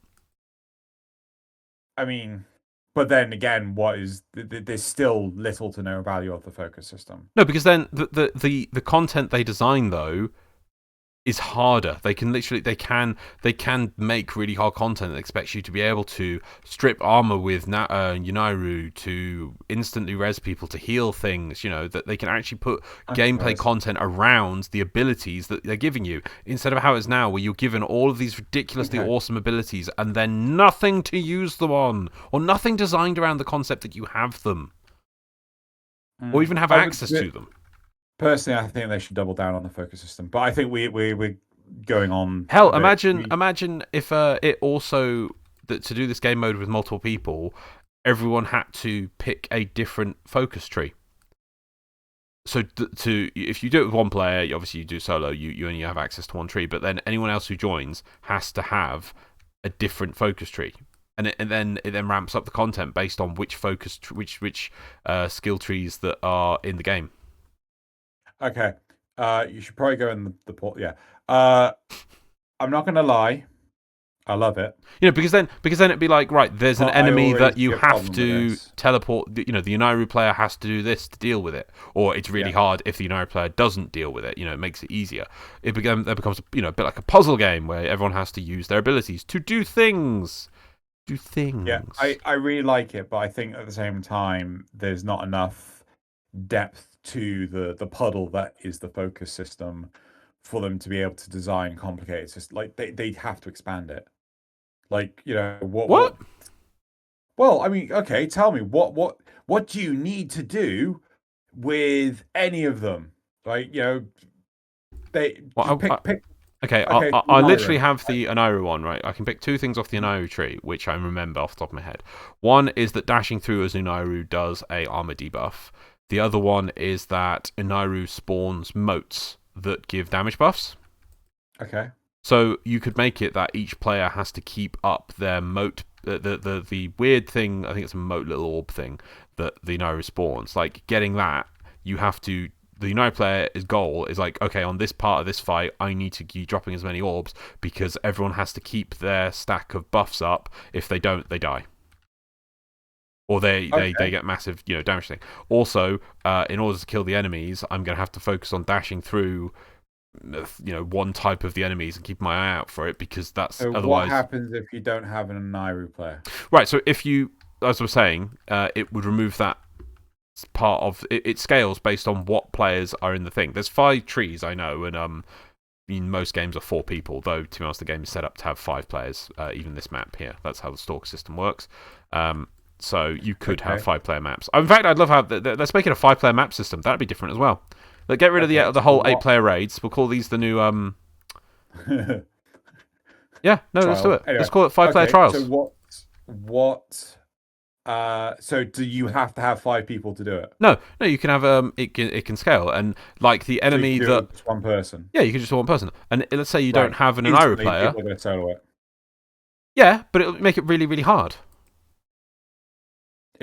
Why? Because you said that it's based on what you take. No. The puzzles that come are based on it, but you could limit the reward for the single player thing, so that they have to work. They have to do twice as or 3 times as many missions to achieve the same as 5 people can do in one go, because you want to push towards groups. You also could have stuff which only. I'm it's off my head, but I'm just saying it. That only unlocks or is required. It doesn't completely gate the single players, because I know we have to work around the idea that single players can have access to it, but it's a lot harder for the single players to get. Maybe it's a lot lower drop rate or something. Also, what you could do for the single player, I would literally, if you want to do it single player, let's say it's minimum 2, and if you want to do it single player, you lock yourself into the single player game mode version of it, right? Because again, I know it does it, like, up here when you pick like single player, yeah, and you can't invite people in, and people can't join, because it locks the game mode into that, right? If it's set to that, because it does do different things, like if you put it on that game mode, you can actually pause the game. Anytime you push escape when you're set to solo, you pause the game. So the game is able to tell the difference between solo and non-solo and do different things because of it. You could make it that, right, it picks the tree you've got, and it says but I know I keep doing it. Let's go Madurai. You're Madurai. You pick Madurai. So most of the enemies that will spawn, like 99% of them will be Madurai, but it will spawn 1 or 2 of the other tree enemies, and they're very difficult for you to deal with. So you just have to try and balance around them because you don't have the tree to deal with them, but they're not, it's not impossible because it's not 100% those enemies, but it'll throw those at you. So you have to try and deal with them in other ways because you can balance around it. So I think I don't want to go back and forth on this too much longer because I appreciate we've been talking about this for a while. I love everything you're saying. Personally, I love it. However, DE are not. Sorry, DE. They're not well known for balancing their content because it's PvE content. Yeah. And sorry, I'm just going to watch as these numbers fly everywhere. I have no idea what's happening. This is called balance. Just this, it's It's how they like their games to be. It's fun, and I can easily see it that there's going to be the optimal method, which is probably like, oh, you only take 2 players, or you only take 3 players, right? Yeah. Oh no, more specific. It'll be like you only take one Madurai, 1 Veneric is the easiest way of doing it. Yeah. Bazarin. Well, it depends what the enemies are. You might not know. No. But you said Veneric. There is no Veneric. Oh, sorry, my brain. It's very late for us. You know what I mean? Yes. I know what you mean. But yeah, so like it's the 6th focus tree. Secret Veneric. But I think to me they have to expand on the focus system realistically to warrant the value of making lenses reusable. Otherwise, what's the point in putting the effort in? I'd rather them focus on something else. But I mean, to be honest, we look at the graphs later and we'll see people think completely differently from me. Right, so. Now, so that was we've obviously come up with these crazy full things, and the basic thing is just what's the point of this? So I'll get into that now then. So as a player now, would I want them to, like they did with Arcanes, they completely reworked the way they scaled and the amount you can carry, and that they used to be bound to an item, that Syandana, that helmet, and so now they've made it more free. Helmets? No, it was helmets. Okay, so there originally was the arcane helmet that you could equip, and then they brought in their new arcanes, and they were like, oh, but I want to use my old arcane helmet. Oh, okay, so we'll put a Syandana as an option, so that you could use the new ones and the old ones. Right. Okay. And then they were like, but this is ridiculous because it's whatever. So they went, okay, you have 2 hats. Yeah. And then they just went, you know what? Let's just make it free, so you don't have to equip. You used to have to put it in a helmet and put it in a Syandana. It means if you wanted to do use that thing, you had to bring that Syandana. Oh, right. Yeah, and then they just made it free that it's just a slot, and that didn't last long, did it? No, it didn't last long at all because it was stupid. Because it was like, well, I like it, but my fashion frame, and DE will always bow to my fashion frame. Yeah. So if there was a way to tie on lenses to my fashion frame, they right. So I would like to see that last step, and it's like, would I agree with this person? Yes, I would like to see it, and I'll explain why. I haven't actually explained the topic. Right, okay. So because it would be a grind that I could finish, I could then I'll go and get a full set of my lure lenses. I'd be more motivated to do this than I am to get bloody arcanes, and I do need to go get arcanes, but I'm just like, arcane grind. I'd be like, okay, I get my 4 whatever lure lenses for each different tree, and then I'm done with lenses, and then I can just focus on doing the focus tree and not go, oh, I need to go if I wanted to go back to this, I need to go get another lure lens. Oh, okay, well I'll save that warframe for Oniru farming, and I'll start doing this for Zenric. Oh no, really, you know what? I'll swap this one out to doing Madurai. Oh, and that's my favorite warframe. Oh no, I better swap it back to Zenric again. I better go farm some more lure lenses. Oh. It's just not needed anymore. But you've not had any desire to swap the schools anyway. Only because the whole thing, I would get into all that, but the freaking daily cap just ruins all drive I have. Am I supposed to be getting to a conduit? Where's conduit? Oh, it might have not loaded yet. Let me see a conduit. Where's conduit? No. Next count. It hasn't loaded yet. It says next conduit, 0 seconds. Oh, you can't see it. Oh, no, it just pops up like a pretty. No. It's because it waits for all the players to load the next chunk, and if the last person that loads it determines who gets to when the portal appears. So someone's using a toaster. Yep. Good old toasters. Right, let's do the replies. Right, okay. Yes, it is. It's really annoying, especially if it's a thing you can't get anymore. Lenses are a thing you can't get anymore? What? I have no idea. That's what it says. Yes, it's really annoying, especially if it's a thing you can't get anymore. Can anyone elaborate on that? If you know what they're talking about, please put it in the comments. And why lenses are now harder to get. Things you can't get.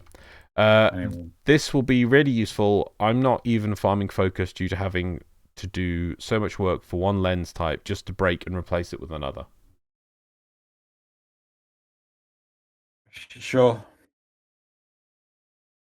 For the next Deviri related updates, I'm hoping we can get a rework of the Operator Drifter gameplay and systems, including more quality of life changes regarding the focus schools.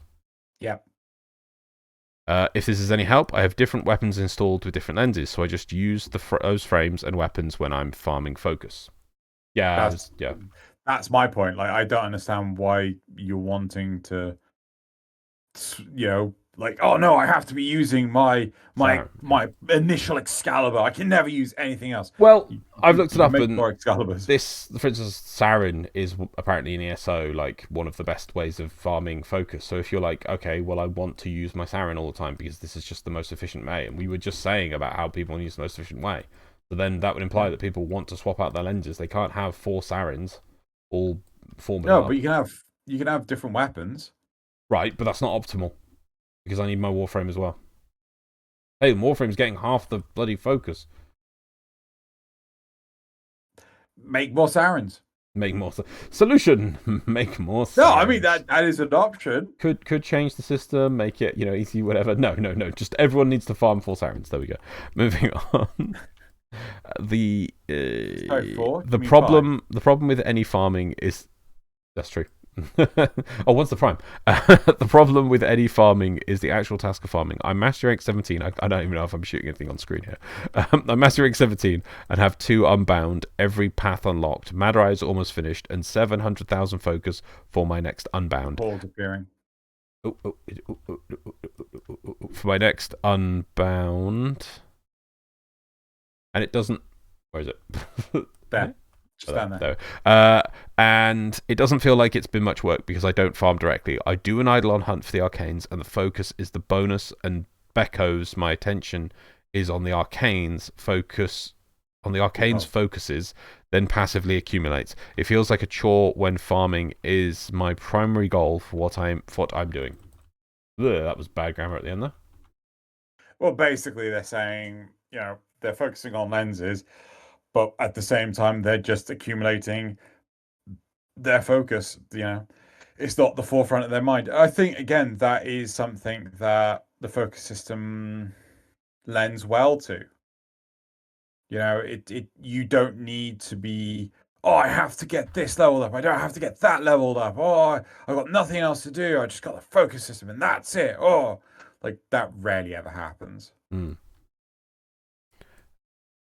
It just reminds me of when they introduced arcanes for the first time and how they wanted it to feel insanely powerful by making it the most difficult thing to remove. They now because at one point there was going to be like an arcane remove. I think there's like an arcane remover tool that you use to remove the arcane from the Sandan or whatever you put it in. Right, but I don't think that applied to the original Helmus, did it? No, you couldn't. No, I think it did actually. I think you could remove the arcane from the arcane Helmus. Okay. Yeah. Most difficult thing. They now made it much easier to swap and customize, and everyone loves it. Why can't they do that with lenses now? Clearly, no one liked it when they did that with arcanes. Why are we repeating the same problem with lenses? No, I'm sorry. Fuck off, right? You cannot compare an arcane that actually has game-altering changes to a lens that is literally there to get focus. Yeah, you can. Right? If you can, if the schools were locked down and you had to use a special item to swap school and shit like that, I'd be 100% on board with that, right? But this is just a method of farming focus, not comparable. You're completely wrong. Fuck off. No, you're completely wrong. How am I wrong? Because it doesn't matter that it has a gameplay effect or not. It does have an effect on my gameplay, which is the optimal method for acquiring this resource.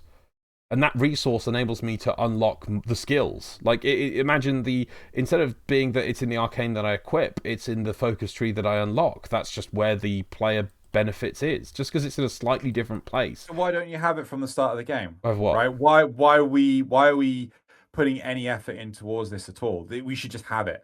Of what? Just have it straight away. The focus trees, all of them, maxed out. You should go through the portal, by the way. My brain's having to catch up with you because you're now making a weird argument. No, that's not at all the point that they're making here. You seem to want to make people do mad lens grinding for some reason. You seem to love lens grinding, is what you're saying. People keep that they have nothing to do in the game, and they're saying that they want less to do. No, I've got nothing to do. Content drought. No. There's a thing called respecting player time and making people farm an entire like you were just poo-parring the importance of a lens. It doesn't add any gameplay thing, right? So why do I have to go and waste hours and hours of my time to farm these multiple versions of these special lenses to then just go and use them? Yes, I do. I have to try and make my time more optimal. It's a weird balancing equation where you're trying to do it without. But then what? Do what without? Well, you could just farm the focus without spending the time getting the lenses. Right, but then it'll take me more time than the most optimal method.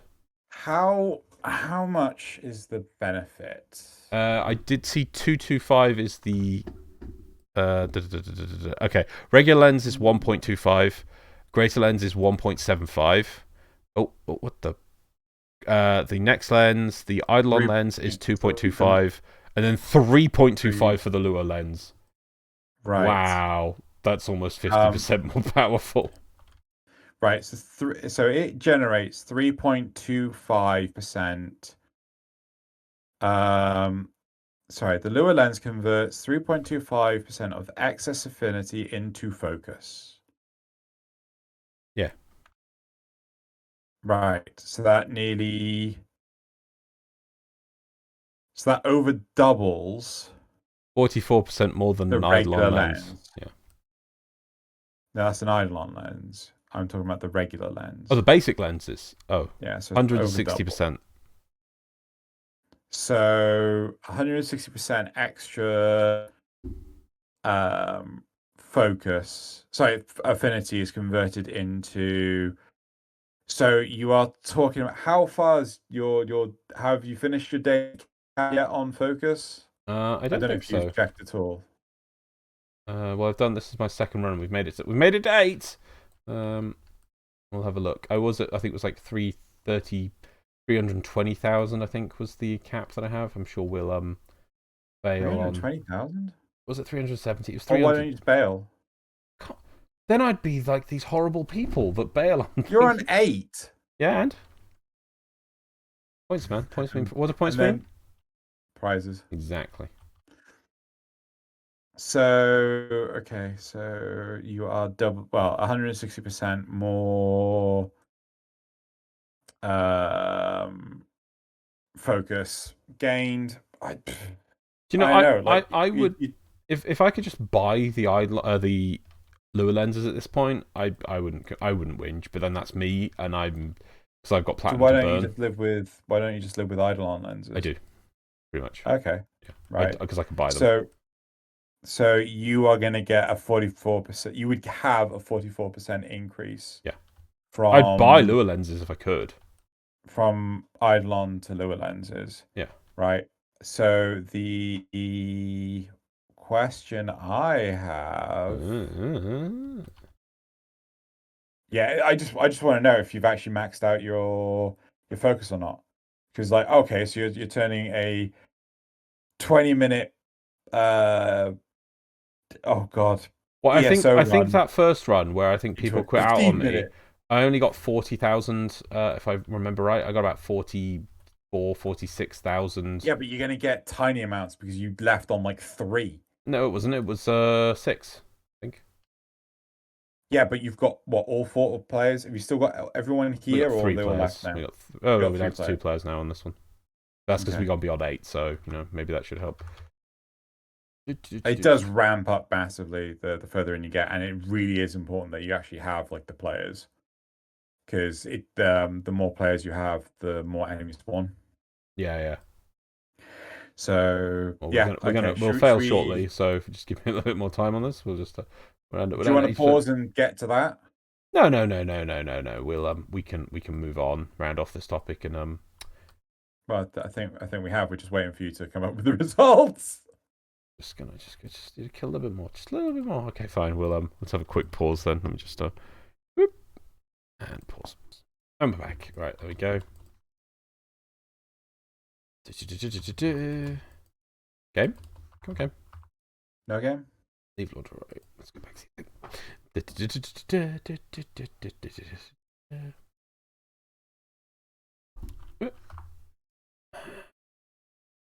Upreta. I don't know what, 170,000? So you still got more to do. I'd have to do another 2 runs if it was like that and we got to 9. I think I'm running, this build's running, the Siren doesn't have the best, I think I've got greater lenses in here. So how many lenses do you have? I think that's greater, and Eidolon. Let's just one. Actions. Yes, so Eidolon. So 2 dots is Eidolon. So this is running 1 Eidolon. 2 dots is Eidolon? Yeah, I think so. No, 4 dots is Eidolon. Oh, sorry, no. 3 dots is Eidolon. 2 dots is greater. No. There's if you look here, there's a thing on the UI element. You see, there's 1 dot there. Yeah. Oh, okay. I think if it's just the box, that's a normal lens. 1 dot there is a greater lens. I should really put better ones in it. And in Siren, there's 2 dots, which means that's a Eidolon lens. Right. So I would gain a benefit. So if I went from, I would have gained. I could have put 3 Eidolon lenses in these 3 items, which I really should, which then give me 28.5% more in 3 slots. In fact, I'm going to do that now. Watch as I burn money. So I just had a look at the lenses, and I honestly can't tell because I thought it was going to be just an escalating. Oh, you need this many lenses, but in order to make an Eidolon lens, you need 1 greater lens, 1, and 5 breadth of the Eidolon, right? And then in order to make 1 Lua lens, you need 1 Eidolon lens and 5 somatic fibers, which you get. You also need the blueprint.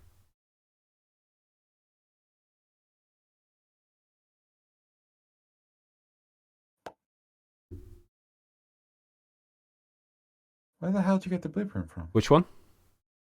Where'd you get the blueprint from? For a Lua lens? Yeah.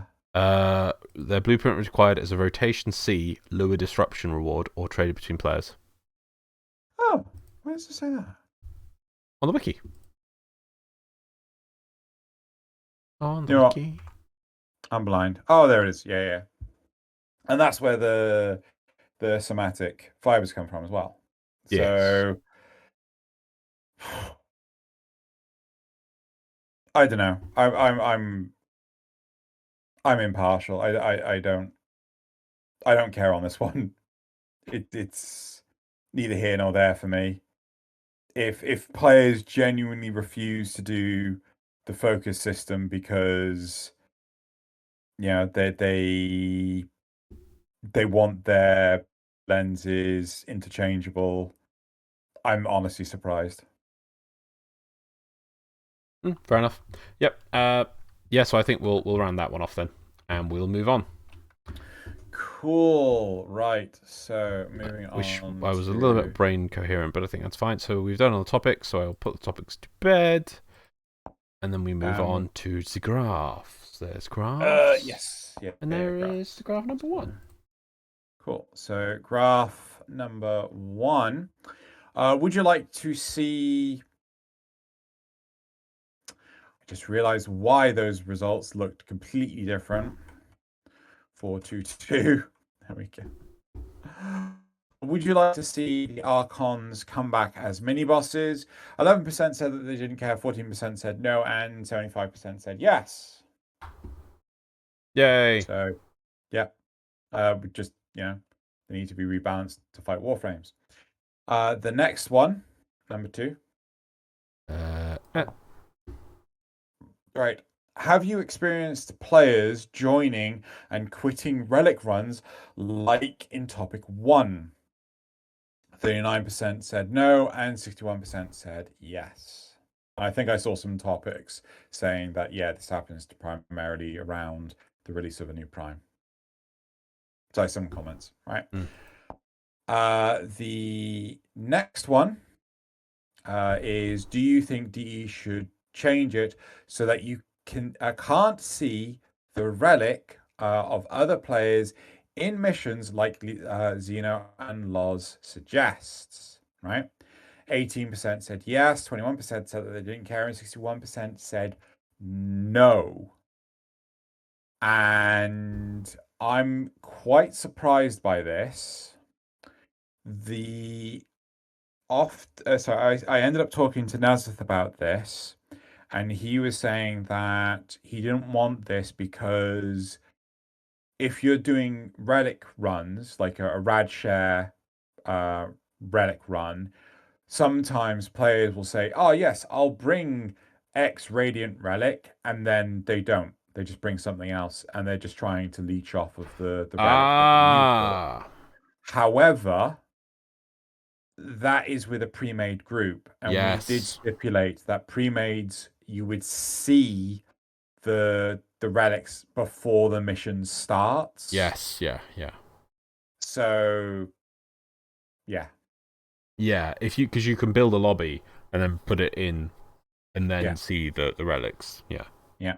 So this was Pubbies. Yeah. I don't know if anyone commented on that. Don't think so. Okay.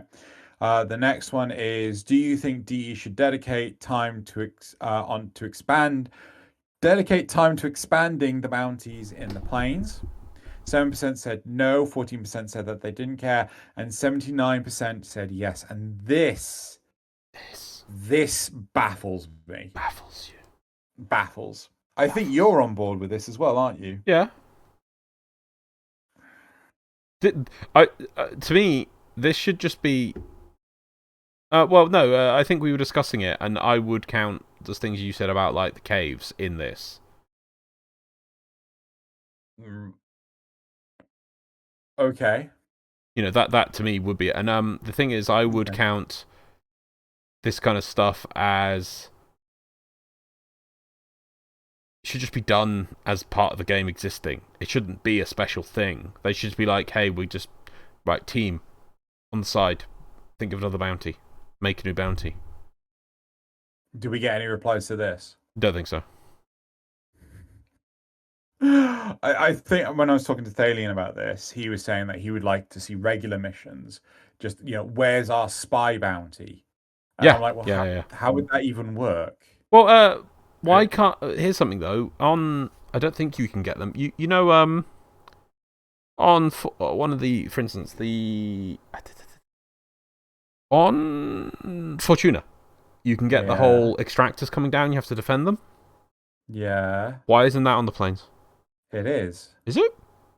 Yeah, it's one of the ghoul bounties. Why is it just one of the ghoul bounties? Why isn't there a non-ghoul version? I don't know. There you go. Surely Why isn't it one where you're digging, right, and eventually sentients pop up because you're digging up the sentients? I don't know, Loz. I mean, that'd be cool. But you're going to get bored of it again. No, but that's just one example. So sentient excavation gets added. The thing is, the bounties are boring because of the limited pool of bounties they are. There is defend the box, escort the drone, kill things in the area, especially the planes ones. This is the thing, they haven't added more to it. And if you say they've added just for the ghoul bounty, it's like, that's great. Ghoul bounties, I don't like... There's no reason to do ghoul bounties, let alone, there's not variety or rewards in that. But even the basic ones, the more you add in, the more you don't see that thing repeating. I don't like Fortuna because there's forever... If you start doing Fortuna bounties, you're going to get the ones which are just one step is going to be put the trap and a thing comes into it. And there's only about 5 points on the whole map the game can do that. I thought it was 3. I think 3, but I think there's like 2 in the very corners if you really... But you have to like really stay in the corner, like near the spaceport to do other ones. So you never see them because the game kind of almost moves you towards the middle of the map. And you see the same ones recurring. It just felt like there was just not enough. The more variety you add, especially in the far reaches of the bloody map, it should sometimes give you a bounty which just goes, you're going to go into the far corner of the map. And then you go into another far corner of the map. Why? Because the random roll. I would be interested to see. You know, we were talking about like experimentation of new game modes and things that maybe sometimes Yeah, they will ditch it and things. Fine, let's have some bounty events, which is like, experimental bounties. We're gonna see if this works, and if it does, awesome. If it doesn't, bye. Yeah. yeah. Okay. And then should we go to the last one? Yep. How do you feel about the implementation of Nama? So 11% said positive, 43% said neutral, and 46% said negative. So I'm firmly in the negative on this one. Totally. I don't like them just being on bounties. Yeah, the plot is terrible on them. The fact they're just on bounties. I mean, we already came up with an easy way to add in a place to put them, which would be fine. Titan. Titan? No, I meant Yeah, the we're talking about invasions. it. Yeah, I know that, but I'm still Titan. Yeah, but the invasions would be, I don't know. Okay, yeah, I don't know how much dev time it would be, but I swear, re-existing and repurposing its existing system. That's all they are, repurposing its existing system. But it would at least feel Oh a bit yeah, more lively. Oh, Nama invading Mars today. Nama invading Earth today. Oh yeah, there's some Nama yeah, nodes. It would be interesting. People would do yeah. it. But no, it's just the planes and thingy, and that's it. I think it was the easiest way to get it out there. Yeah. Right. So that's it for the graphs. Boop, boop. And now, if memory serves, it's the supporter questions. Oh, I put the graphs away. Hang on. Sometimes it doesn't pick up the. Let's have them up again. Those spoiler questions. Right. I will find the words I've got to say. They are somewhere at the bottom. The worst call 3303 ever. At Xenogelion. Okay, hear me out. What if you kept the channels, but just made a new thread for every episode? So this is to do with the Discord supporter questions. I don't know. Is this something people would want? I mean, do you really want to see the old questions again? Surely after the episode's done, there's no point in hanging on to them. Edit, need nitro, tier 2, damn, this server is poor. Yeah, well, I mean, fucking Discord Nitro. I mean, give me a fucking break. Nitro. £100. Moving on. Is that per year? Yeah. Wow. Per user. What? Yeah, it's not for a server. It's per user. So how it works is like a leveling system. It's utterly ridiculous. So level 1 requires 2 people to oh god, how can I can't actually fucking see it. It only shows me. Yeah, so level 1 requires 2 people to boost the server. So that means £200 of Discord Nitro. And then I think it's double that for, can I server settings? Server boost. Oh, sorry, no. Level 2 is 7, level 3 is 14, right? So they want £1,400 for a level 3 to enable server. you to make threads instead of channels. No, to create private threads requires £700. Wow. Okay, moving on. So Zrugal's got another one for me. It's rather sharp. It looks like Zrugal has 2 questions this week, but before I read them out, I just want to say thank you all for listening to our podcast so far. We really appreciate all the likes and comments everyone leaves on these episodes. Actually, I can read that one rather easily. This font is labelled Coptic Standard. Okay. Zrugal asks, have you played Conan Exiles yet? I was bought it for Christmas. It took me 3 days to install. I have yet to play it. I should have played it the day before this episode goes live. But apart from that, as far as I'm aware, it's Conan meets Ark Survival Evolved. Zrugal also says, and do you like it? It's one of my favourite games. So sadly he has not played it yet. Not yet. The Prophet of Zephyr In recent times, a thread reared its ugly head and was immediately slapped by moderators due to how wrong its original claims were. It claimed that Warframe.market broke the terms of service in the end user license, so it needed to be shut down. However, the core of the thread brings back an age-old question of somehow streamlining the trading process in Warframe. Historically, DE have been resistant to a market in Warframe because it removes player-to-player interaction, but a suggestion was made to try moving the functions of the website Warframe.market into the game so that players could list their prices in-game where they could be seen and then trade as normal. Do you think this would be a good idea, or is the current trading system still good for another few years? I mean, surely Warframe Market would benefit from doing like short links, and then you could just go, hey, look, just go to my Warframe Market. So Warframe Market, Warframe.market/Xenogalleon, and there you go. You can see everything I have on offer. I mean, no, yes. I mean, surely that would be easy. Yeah, but then the chat list will just be spam with people spamming links. Then that instantly says, no, I don't want it. Well, no, you're one. Yeah, I know. So I'd rather keep it as is. Right, okay. I'd Well, rather see the items than links to the item. I don't want to click on yeah. no. You've come up with your own system and then said how you don't want your own system instead of arguing against the system suggested. No, because the problem with the system, sorry, yes, fair. The problem with the system suggested is the fact that, oh yeah, come check out all my 1,000 items. You know, like no, I only want to know about like the few things that I care about. No, check 1,000 items. Like No. What are you talking about? Mean, no. Right. So they're saying basically put Warframe Market into the game. Right. So I wouldn't have to search people's items. I could just search for the item I want, and then see who's selling it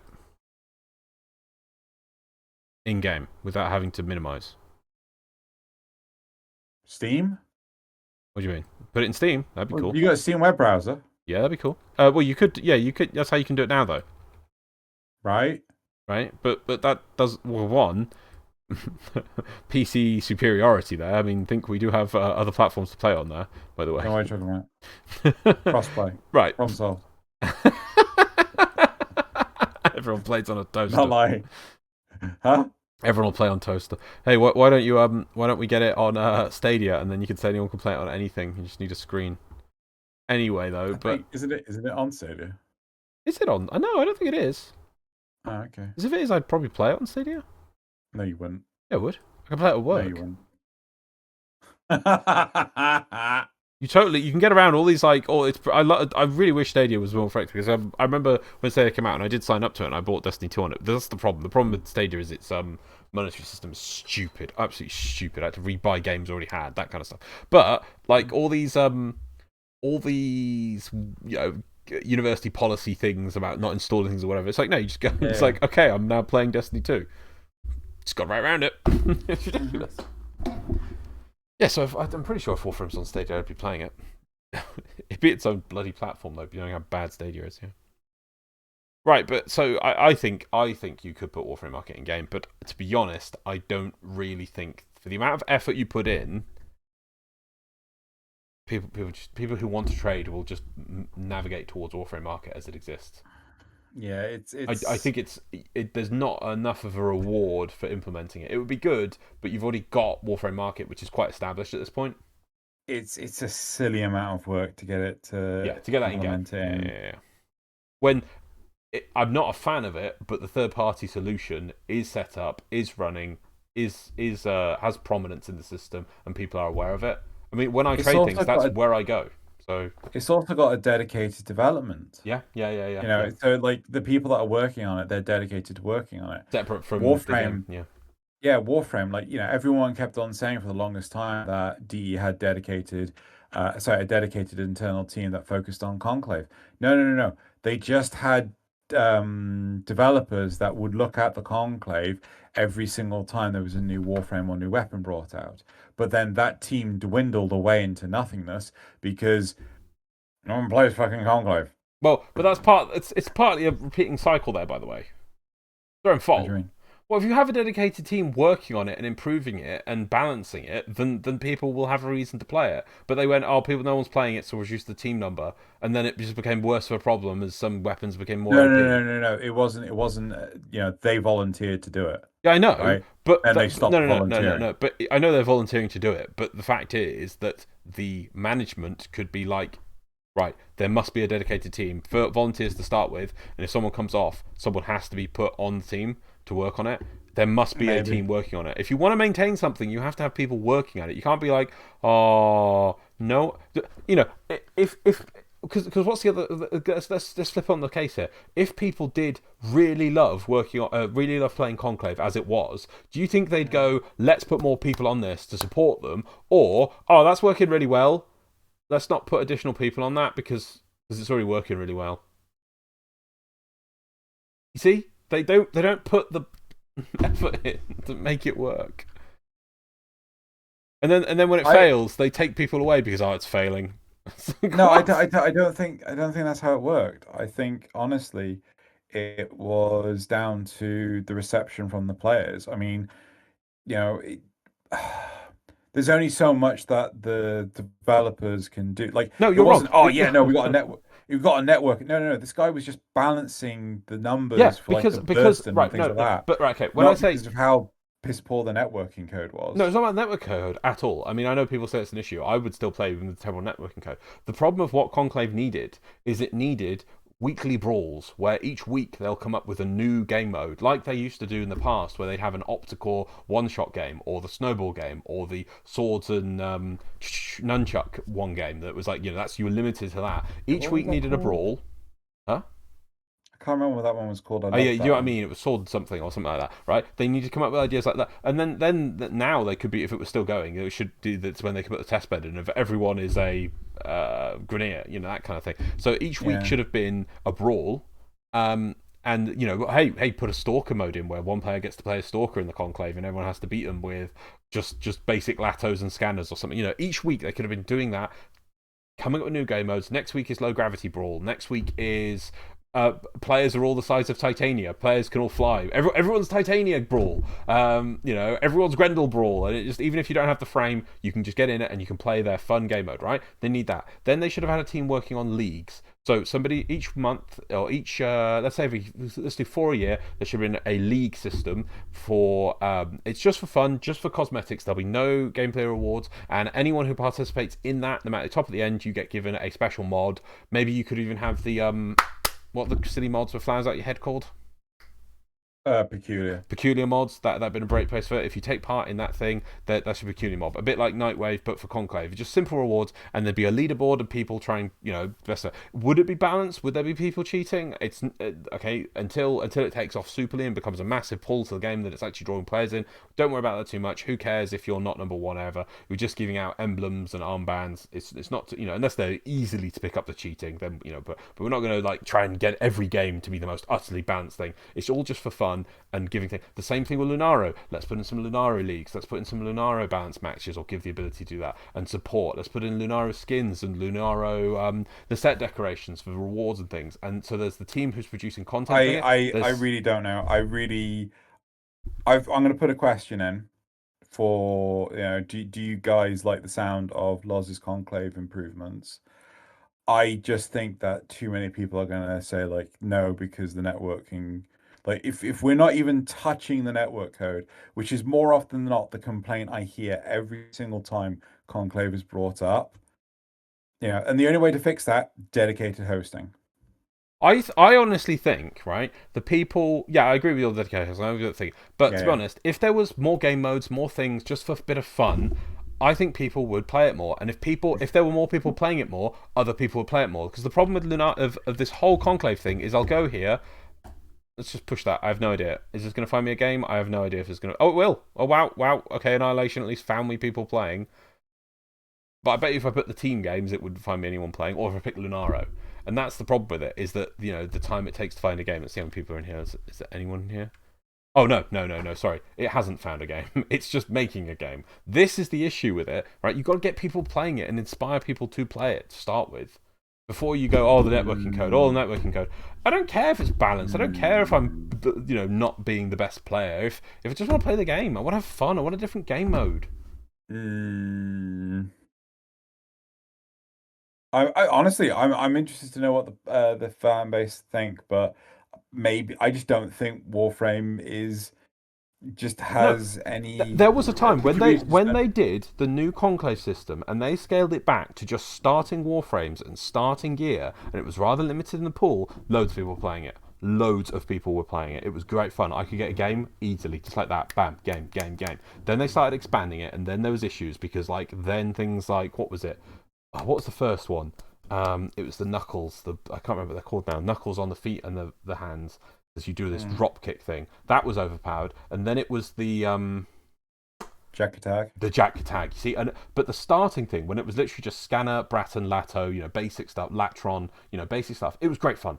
Really felt quite balanced. Felt great. Didn't care that the one player on the map was going to probably beat me because of networking code or whatever. I didn't care. It was fun because there was people playing it. But the Jack attack was just completely. Then the weapon. And they didn't balance it. After. No, they just did one balance and it did not fix it. Then another weapon. Then they added more. No. Then they added more weapons because then the rule was every new weapon that was released after that point would be added to Conclave, and thus they fixed the Jack attack. Though something else was just the most OP ridiculous thing. It was always something else at that point. They've lost that thing they had at the start. Honestly, I swear, because that's when the dedicated team came in. Is when they just did after the Jack attack thing. What it was after? Honestly, the dedicated server thing. No, the dedicated Conclave team was after the whole Jack attack. No.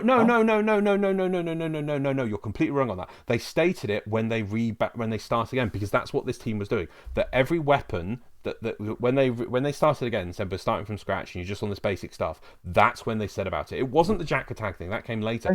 I thought the Jack attack thing was before the No, they scaled everything back so you could only use like Excalibur, Volt, Mag, Bratton, Scanner, Lato, Latron, like basic stuff. It was, and they were gonna start with a small pool and then slowly add all the old weapons over time. That's when the team came into play. The Jack attack wasn't in that initial pool of weapons. Yes, but what I'm saying is, they did that. They scaled it back after all the Jack tag stuff happened. I'm saying Jack tag meta play happened before the scale back. No. It was after that. Was it was after. I'm trying to find what was the before the Jack tag. It was. I'm gonna find this. The Obex? Obex? No. Not Obex. What's the one that looks like an Obex but is more Kokage? Right. That was the one. It has this weird spin kick, and just people just spin kick, spin kick, and it's when they started re-adding these that they just ruined it. They had something with just when it was limited and basic, which is why if they implement, I think it will work well, a system where it's Corpus versus Grineer, which again I think we talked about probably in 2015.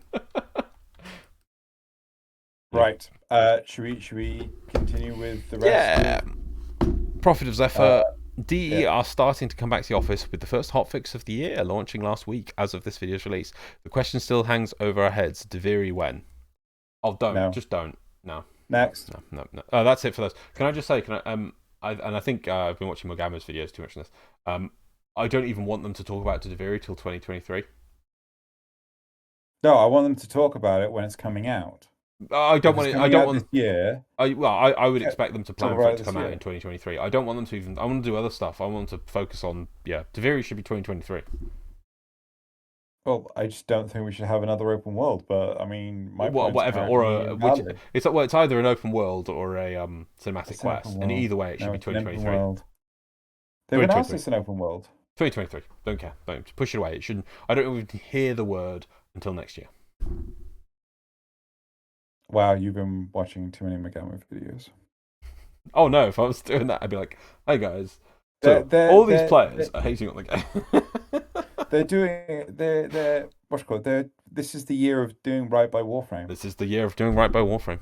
Right, that's it for those community responses. Let's just go on to the... No, this is the community responses. You just did the supporter questions. Let's just go to the community responses then. Okay. Hmm. First of all, Trex Paddock, 10 out of 10 would clock again. Yes. Yeah. I did actually get a list of the reasons why Trex Paddock didn't like New War? New War, but I need to sit down and go. They're all perfectly valid. Yeah. I like them all. Like, I just have a different opinion, but yeah, they're pretty solid reasons. Still at 0 ire. However, I've given up on grinding the bounties to try and get them at this point. I think maybe that issue. I just did the void. I think that's what I managed to get Yeah. one. Just do the void. Go to the void, man. Wait, I thought they took it off the bounties ages ago. I thought they took it off the first step of the ghoul bounties. No, I thought they just took it off the bounties, period, because people kept on Someone put in the comments. itching the bounties. Yeah, okay. But no, that's the thing. I thought it was still on the last step of the bounties. No. They definitely took it off the ghoul bounties because the ghouls went away. And What about the normal bounties? they were never on the normal bounties, I'm sure. My life for ire. Lol. Love saying that. It's such a great. Back when Blizzard came up, just simple words, but just. Where'd they drop? Oh, Acquisition. we're looking that up, are we? Yeah. Okay. No, they're still on bounties, but on rotation C for Cetus bounties. Just go do Mott. Got so many Cetus bounties actually. The list is mainly Cetus bounties. And then Void, yeah. Then Fortuna bounties. Then more Void. Then Necrolus bounties. Then Mott. Mott Void. Yeah, no, you're right. Mott Void. C rotation 22%. So that's pretty good. Go do that. Come on, Trax. I want to hear Trax. He's got one eye before they all disappear. Right, moving on. Eric Scanzi. I personally hate spy missions. I just want to kill stuff. To each their own. Good show, fellas. I can appreciate that, but to be honest, for me, it gets to the point that I'm just like, if I'm just killing stuff, my brain just falls asleep. Eventually. Yeah. I need more. I need more than just killing. I need more. Kinetic momentum. This tends to be an issue when the new primes come out. I think this is the talking about people quitting the relic stuff. Yeah. Instead of trying to farm, say, a Harrow Prime relic, farming, which can take a while because it's random and you need multiple of each one, people just pop in and out to see if people are running the new Prime relics to bypass the grind to find new relics. I notice this, but not people quitting. I get put into missions where the group is almost done and I don't have enough enemies or time to open my relic because people keep leaving and I get put in at the last minute. Yeah? Yeah, that's fair. King of Gaming. You say that the more underground sections would make it less boring, but that sort of stuff is exactly what Demos does, and the novelty wears off after 10 or 20 bounties. This feels like when a bunch of people, including me, thought increasing the levels would make the game more fun. These ideas seem fun in concept, but on their own without interesting gameplay, they don't really help anything. I disagree with Demos. I feel that there's many reasons why Demos doesn't work. One, it's because there are so few tiles for that system to work off of. Like, they only have 3 or 4 tiles. It's ridiculously small. The other side of it is, I think it's like, they've got 2 corridor tiles and the rest of it, like everything. But the other side of it is, I think a common complaint I hear about Deimos is more the environment. Everything is just so orange, right? Everything is so, like, there's so much particles and crap in the air. People don't want to turn down their particles or their graphic settings just so that they have an easier time with Deimos. They'd rather just not do Deimos at all, right? If I'm wrong, people in comments, please tell me I'm wrong. But I think that's the biggest reason why people don't want to. Like, I've barely done Deimos. It's got nothing to do with the underground tiles. It's just I don't want to go near that place. I just don't like it because of all the orange crap in the air. No, seriously, I find it so difficult. Can't you just turn down particle effects? I already did. Really? And it's still annoying. I just want them off. I just don't want them at all. If I just let's go solo. Go camera drift. Yep. Lastly, while I'm doing this, Grey Archon. 38 minutes, and we said, are the Demos underground sections random enough? I'd say so. I like to run isolation vaults, and they're random enough that it takes me a while to find the actual vault each time. They're random, but I want a lot more tiles in there. Fair enough. As I said, there's so few tiles in there. But let's give this a go. So you go out there. You see, the blue crap I'm fine with. It's just all the orange crap. Okay, so these dots, yeah? Yeah. Right, we want that turned off. Okay. Ooh. What are your particles even set to? High. Let's put them to low.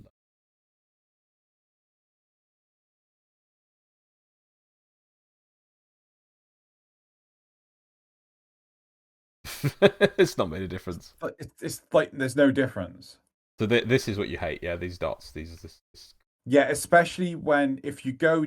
So right now it's fine because I'm just focusing on the dots. But if I'm running around trying to focus on enemies or like the environment, there's a disconnect between. I've never noticed it before, and now I'm not going to go and see it, am I? Yeah, sorry. I see what you mean now. Yeah, so, like, I hate it. I never noticed that. Yeah, so it's always there. Yeah. Oh my god. So I want to be able to focus on the background, but it's if you wear glasses and your glasses have crap on them, it's like, oh, I just clean my glasses. This is you can never clean your glasses. It is so infuriating and it makes it so hard to see past them. Oh god, it's everywhere. Yeah, it is literally everywhere. It does my head in, and I know it does a load of other people's heads in. Well, if anyone knows how to get... I've never noticed this before, now I can't unsee it. So I have to try and bash my head. Luckily, I normally forget what we talk about on 10 o'clock by next week, so hopefully this should be gone. But yeah, I see what you mean now. It's like, oh god, I didn't even know that was an effect. My brain just must have filtered it out. Okay, anyway, let's move on. Yeah, my brain doesn't work that well. So that's it for the community responses. We will now move on to the memes. Memes. So these memes are all from the r/memeframe subreddit, and we will start with meme number 1, which is entitled wait. Memes? Meme buttons? Are there any buttons not working? Push your buttons. We will pause. Gotta have memes. Pause. There we go. Now we're back, and now we have memes. Meme number 1. A surprise. I did not know this existed, and I'm like, if I'm learning from memes, I always love it when I'm in a surprise to be sure, but a welcome one. There are no words on God's green earth that can describe how spectacularly erect I am. Did you know this existed? About this? No, I didn't know this existed. Yeah. So this must be really recent. Yeah. Because we literally had a complaint about this. Shall I try and find this? Where is this, do you think? Surely it's in gameplay.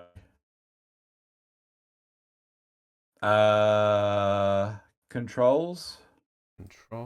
Customize key binding.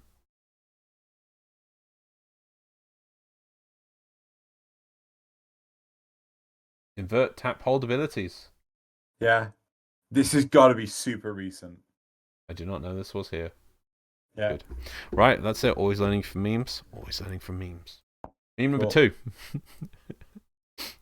Warframe YouTube be like, bro, touch grass. What? So you probably can't see it, but I'm going to read out some of the titles of these collection of YouTuber videos from Warframe. Okay. Warframe just fucked up. Whoa. Why? Warframe. Sigh. Finally, it's been said. DE Warframe. Ouch. Not like this, DE. Well, DE, this is it. Wow. DE didn't like what I had to say. Warframe, I was wrong. Oh man. DE finally responded. Oh. Warframe, 90% of the players said, fuck this. Why players left after finishing the new war? Bro, touch grass. Like, I would love to do write a video for the new war, but it won't be as catchy as all these hateful videos. Are these all the same person? I don't know. I think they might be. I don't know whose it is. I didn't see it in the comments. Okay. I don't know who it is. Okay. Say who it is? Don't know. Anyway, move on. I can't see the title of the channel at all. Maybe that's why. Right, moving on to meme number 3. This is partially a joke, but still, cut an Iris some slack already. First frame, an Iris. Absolute trash, needs a rework. No shields, lifesteal abilities, passive that cheats death, crowd control. Wow, easily A tier. Nidus Pro. No shields, lifesteal abilities, passive that cheats death, and crowd control. Yep. True story, dat. Right, moving on to meme number 4. Okay, this was a really good one from 2 years ago. I don't know if we had this, but it's Nom. It was on Warframe, not on Meme Frame subreddit. Right. The Secret of Cetus. Ever wonder what happens to these guys after we capture them? Not really. What happened? Where am I? Early lunch for concert.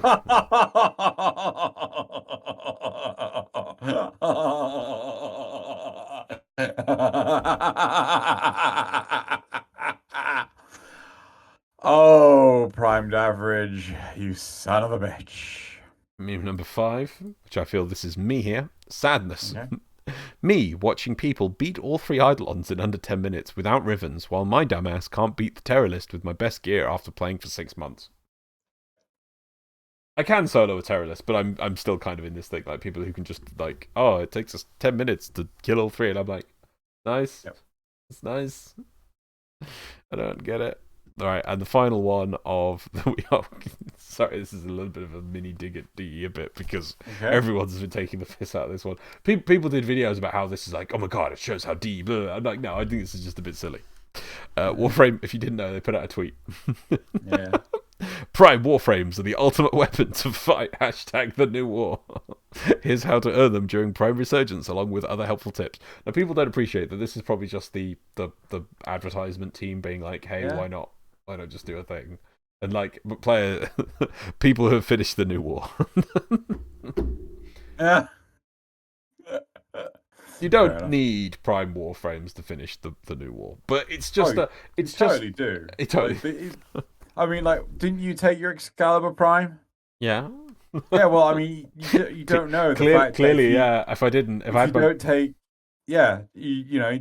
Ballast would have just been like, ha, and slap you, and then you just explode. Yeah, I didn't realize the secret plus 20% damage. Super dumb question. Yeah. Do you ever have a Sega Mega Drive when you were a kid? Yeah, of course I did. Right. Did you ever play the Amazing Spider-Man game? No. On the Sega Mega Drive. Right. So the Amazing Spider-Man game, you fucking hard as shit. Like one of the hardest games I've ever played in my life. Right. It has, I think it's like 5 or 6 bosses, and I think it's like a normal and a hard game mode, right?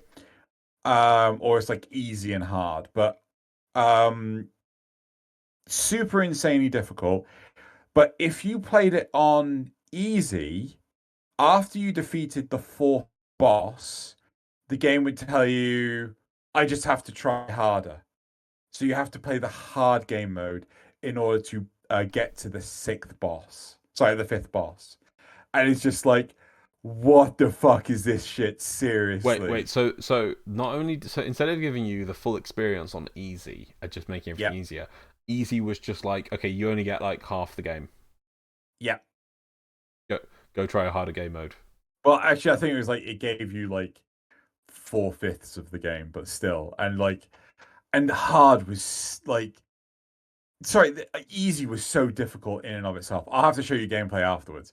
It's like if you've got nothing better to do, go look up the Amazing Spider-Man game on the Sega Genesis, and I'm sure like you'll get to see how fucking difficult it was. That does sound ridiculous. Right, that's it for my memes. Let us now move on, because after the memes we have Xeno's community shoutouts, which will clear the memes, and then we'll go back to the button. Yay! Yep. And we go right. What we got here? This is a Toncore Deluxe design by Oh. LED 2012. I just want to let everyone know, though, it's a still image here. If you go find the link a in the video. description, there is a rotating 3D video, and it is beautiful. Oh my god, he's even done down the barrel. Oh, that's so cool. I think people have said, like, oh yeah, too bad the Tonko's not meta. It's meta in my heart. The next one is Origins by Mushkin. So this is a 4-panel comic. We've only got the first panel here. Go check it out. It's hilarious. Why exactly? So exactly. Yeah, that's actually a pretty tragic story. Hey, where am I? Don't read it all out loud. I mean, that's okay. That's okay. Well done. The third community shout out is Sevagoth and Revenant. Sevagoth seen on screen by Kurdy. Oh wow. Simple art style, but I like it. Yep. The fourth community shout out is New Year's by Joriel. New Year and many new things I want to do, or I could spend it drawing cute warframes and dresses. I don't know. Why not both? The fifth community shout out is Gara Prime and Operator. You haven't hit the button. I did actually, but I heard the sound, but I didn't. Oh yeah. Yep. Gara Prime and Operator by Carl Tabora. My wonderful friend Jordan decided that I should have art of my operator, Stu and his Gara for the holidays, and lo and behold, they were brought to life by @Carl Tabora. This is a gorgeous piece of art that I will treasure forever. So please check that out when you can. And the sixth community shout out is. So no, I just like to describe this art. There's a solidness to it. I don't know what it is. It just yeah, I like it. Yep. Anyway, right. And the sixth community shout out is Work in Progress number 2 by Niram. Oh look, it's Pointless Frame. Yeah.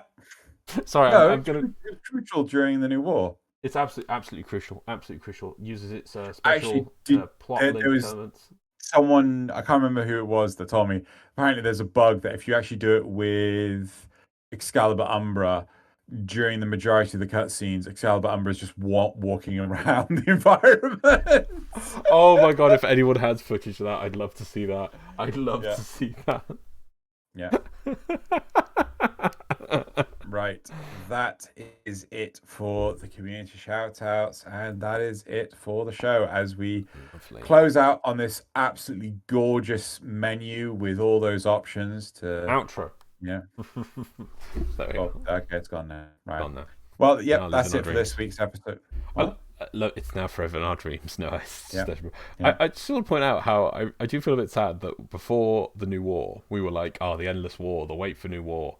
And now we're literally in the wait for DE to tell us there's something more to come again. Oh, we'll get.